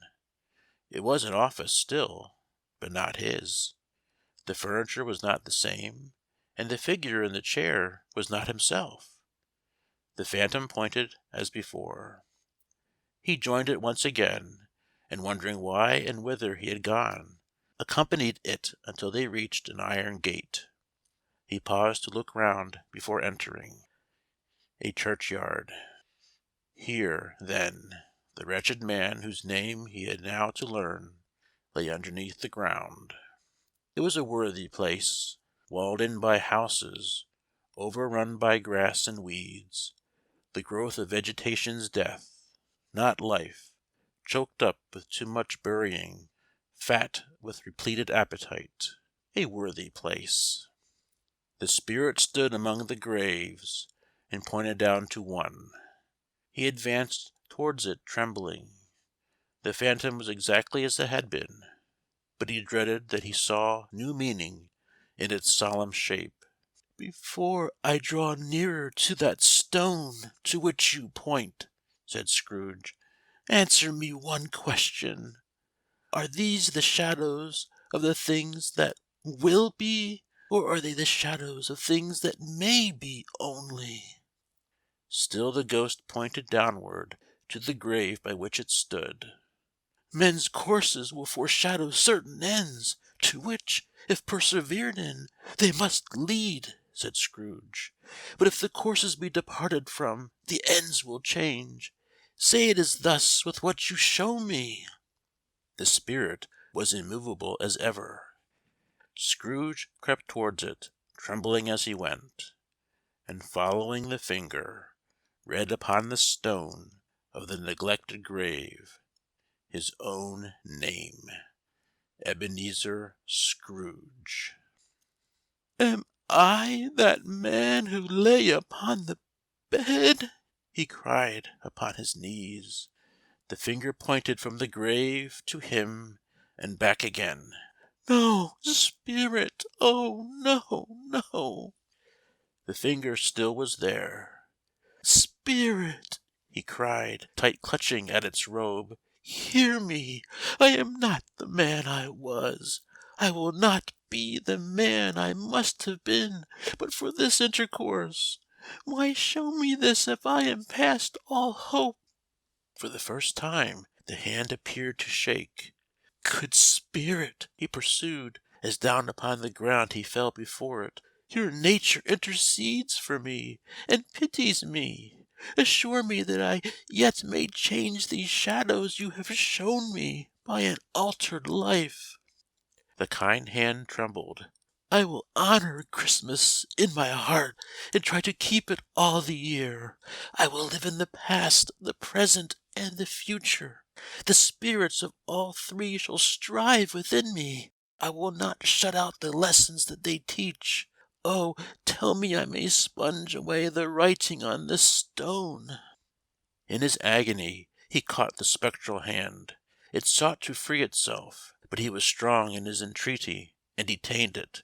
The spirit, stronger yet, repulsed him. Holding up his hands in the last prayer to have his fate reversed, he saw an alteration in the phantom's hood and dress. It shrunk, collapsed, and dwindled down into a bedpost. End of chapter 4. Stave 5. The end of it. Yes, and the bedpost was his own. The bed was his own. The room was his own. Best and happiest of all, the time before him was his own, to make amends in. I will live in the past, the present, and the future, Scrooge repeated, as he scrambled out of bed. The spirits of all three shall strive within me. Oh, Jacob Marley, heaven and the Christmas time be praised for this. I say it on my knees, old Jacob, on my knees. He was so fluttered and so glowing with his good intentions that his broken voice would scarcely answer to his call. He had been sobbing violently in his conflict with the spirit, and his face was wet with tears. "They are not torn down!" cried Scrooge, folding one of his bed-curtains in his arms. "They are not torn down, rings and all! They are here. I am here. The shadows of the things that would have been may be dispelled. They will be. I know they will." His hands were busy with his garments all this time, turning them inside out, putting them on upside down, tearing them, mislaying them, making them parties to every kind of extravagance. "I don't know what to do!" cried Scrooge, laughing and crying in the same breath, and making a perfect raccoon of himself with his stockings. "I am as light as a feather. I am as happy as an angel. I am as merry as a schoolboy. I am as giddy as a drunken man. A Merry Christmas to everybody! A Happy New Year to all the world! Hello here! Whoop! Hello!" He had frisked into the sitting-room, and was now standing there, perfectly winded. "There's the saucepan that the gruel was in!" cried Scrooge, starting off again, and going round the fireplace. "There's the door by which the ghost of Jacob Marley entered. There's the corner where the ghost of Christmas Present sat. There's the window where I saw the wandering spirits. It's all right. It's all true. It all happened. Ha ha ha ha!" Really, for a man who had been out of practice for so many years, it was a splendid laugh, a most illustrious laugh, the father of a long, long line of brilliant laughs. "I don't know what day of the month it is," said Scrooge. "I don't know how long I've been among the spirits. I don't know anything. I'm quite a baby. Never mind. I don't care. I'd rather be a baby. Hello! Whoop! Hello here!" He was checked in his transports by the churches ringing out the lustiest peals he had ever heard. Clash, clang, hammer! Ding, dong, bell! Bell, dong, ding, hammer, clang, clash! Oh, glorious, glorious! Running to the window, he opened it and put out his head. No fog, no mist, clear, bright, jovial, stirring cold, cold piping for the blood to dance to, golden sunlight, heavenly sky, sweet fresh air, merry bells. Oh, glorious, glorious! "What's to-day?" cried Scrooge, calling downward to a boy in Sunday clothes, who perhaps had loitered in to look about him. "Eh?" returned the boy, with all his might of wonder. "What's to-day, my fine fellow?" said Scrooge. "To-day?" replied the boy. "Why, Christmas Day." "It's Christmas Day," said Scrooge to himself. "I haven't missed it. The spirits have done it all in one night. They can do anything they like. Of course they can. Of course they can. Hello, my fine fellow." "Hello," returned the boy. "Do you know the poulterers in the next street but one at the corner?" Scrooge inquired. "I should hope I did," replied the lad. "An intelligent boy," said Scrooge. "A remarkable boy. Do you know whether they've sold the prize turkey that was hanging up there? Not the little prize turkey, the big one." "What? The one as big as me?" returned the boy. "What a delightful boy!" said Scrooge. "It's a pleasure to talk to him. Yes, my buck." "It's hanging there now," replied the boy. "Is it?" said Scrooge. "Go and buy it." "Walker!" exclaimed the boy. "No, no," said Scrooge. "I am in earnest. Go and buy it, and tell him to bring it here, that I may give him the direction where to take it. Come back with the man, and I'll give you a shilling. Come back with him in less than 5 minutes, and I'll give you half a crown." The boy was off like a shot. He must have had a steady hand at a trigger who could have got a shot off half so fast. "I'll send it to Bob Cratchit's," whispered Scrooge, rubbing his hands and splitting with a laugh. "He shan't know who sends it. It's twice the size of Tiny Tim. Joe Miller never made such a joke as sending it to Bob's will be." The hand in which he wrote the address was not a steady one, but write it he did, somehow, and went downstairs to open the street door, ready for the coming of the poulterer's man. As he stood there, waiting his arrival, the knocker caught his eye. "I shall love it as long as I live!" cried Scrooge, patting it with his hand. "I scarcely ever looked at it before. What an honest expression it has in its face! It's a wonderful knocker. Oh, here's the turkey! Hello! Whoop! How are you? Merry Christmas!" It was a turkey. He never could have stood upon his legs, that bird. He would have snapped them short off in a minute, like sticks of sealing wax. "Why, it's impossible to carry that to Camden Town," said Scrooge. "You must have a cab." The chuckle with which he said this, and the chuckle with which he paid for the turkey, and the chuckle with which he paid for the cab, and the chuckle with which he recompensed the boy, were only to be exceeded by the chuckle with which he sat down breathless in his chair again, and chuckled till he cried.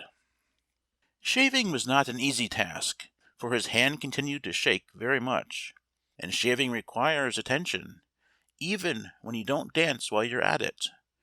But if he had cut the end of his nose off, he would have put a piece of sticking plaster over it and been quite satisfied. He dressed himself, all in his best, and at last got out into the streets. The people were by this time pouring forth, as he had seen them with the ghost of Christmas Present, and walking with his hands behind him, Scrooge regarded every one with a delighted smile. He looked so irresistibly pleasant, in a word, that 3 or 4 good-humoured fellows said, "Good morning, sir, and Merry Christmas to you." And Scrooge said often afterwards that of all the blithe sounds he had ever heard, those were the blithest in his ears. He had not gone far, when coming on towards him he beheld the portly gentleman who had walked into his counting-house the day before, and said, "Scrooge and Marley's, I believe." It sent a pang across his heart to think how this old gentleman would look upon him when they met, but he knew what path lay straight before him, and he took it. "My dear sir," said Scrooge, quickening his pace, and taking the old gentleman by both his hands, "how do you do? I hope you succeeded yesterday.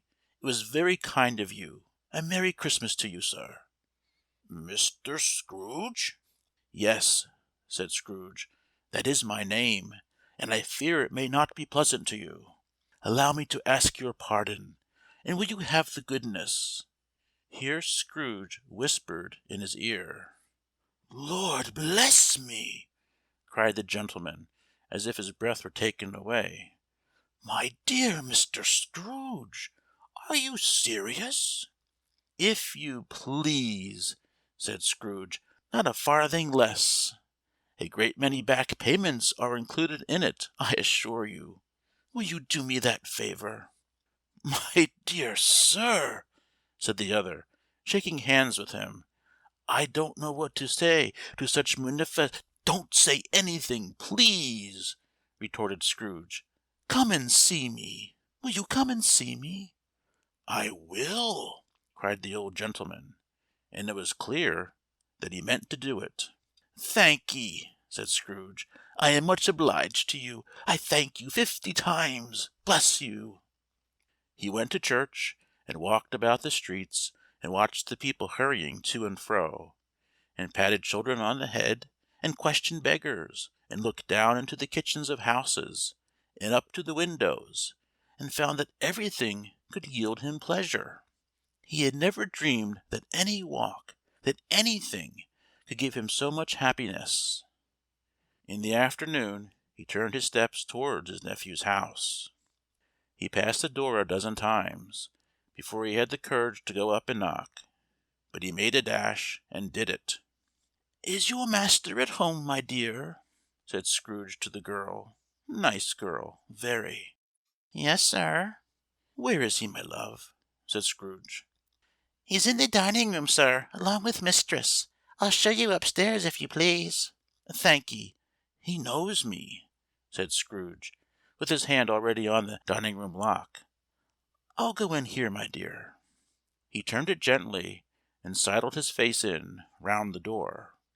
They were looking at the table, which was spread out in great array, for the young housekeepers are always nervous on such points, and like to see that everything is right.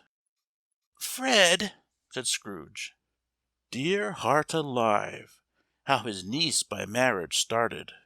Scrooge had forgotten, for the moment, about her sitting in the corner with the footstool, or he wouldn't have done it on any account. "Why, bless my soul!" cried Fred. "Who's that?" "It's I, your Uncle Scrooge. I have come to dinner. Will you let me in, Fred?" Let him in! It is a mercy he didn't shake his arm off. He was at home in 5 minutes. Nothing could be heartier. His niece looked just the same. So did Topper when he came. So did the plump sister when she came. So did every one when they came. Wonderful party! Wonderful games! Wonderful unanimity! Wonderful happiness! But he was early at the office next morning. Oh, he was early there. If he could only be there first, and catch Bob Cratchit coming late, that was the thing he had set his heart upon. And he did it. Yes, he did. The clock struck 9. No Bob.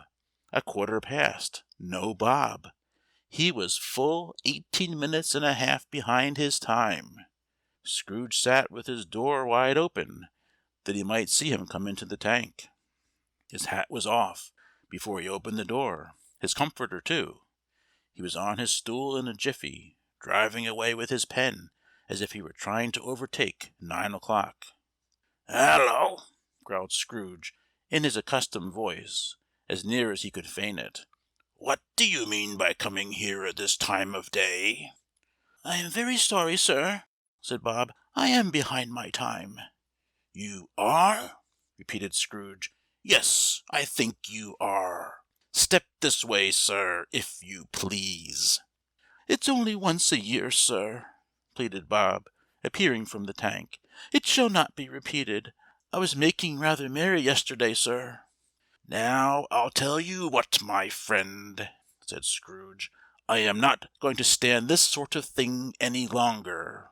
And therefore," he continued, leaping from his stool and giving Bob such a dig in the waistcoat that he staggered back into the tank again, "and therefore I am about to raise your salary." Bob trembled and got a little nearer to the ruler. He had a momentary idea of knocking Scrooge down with it, holding him, and calling to the people in the court for help and a straight waistcoat. "A Merry Christmas, Bob," said Scrooge, with an earnestness that could not be mistaken, as he clapped him on the back. "A merrier Christmas, Bob, my good fellow, than I have given you for many a year. I'll raise your salary, and endeavor to assist your struggling family, and we will discuss your affairs this very afternoon over a Christmas bowl of smoking bishop. Bob, make up the fires, and buy another coal scuttle before you dot another I, Bob Cratchit." Scrooge was better than his word. He did it all, and infinitely more. And to Tiny Tim, who did not die, he was a second father. He became as good a friend, as good a master, and as good a man as the good old city knew, or any other good old city, town, or borough in the good old world. Some people laughed to see the alteration in him, but he let them laugh, and little heeded them, for he was wise enough to know that nothing ever happened on this globe for good at which some people did not have their fill of laughter in the outset. And knowing that such as these would be blind anyway, he thought it quite as well that they should wrinkle up their eyes in grins as have the malady in less attractive forms. His own heart laughed, and that was quite enough for him. He had no further intercourse with spirits, but lived upon the total abstinence principle ever afterwards. And it was always said of him that he knew how to keep Christmas well if any man alive possessed the knowledge. May that be truly said of us, and all of us. And so, as Tiny Tim observed, God bless us, everyone. End of chapter 5.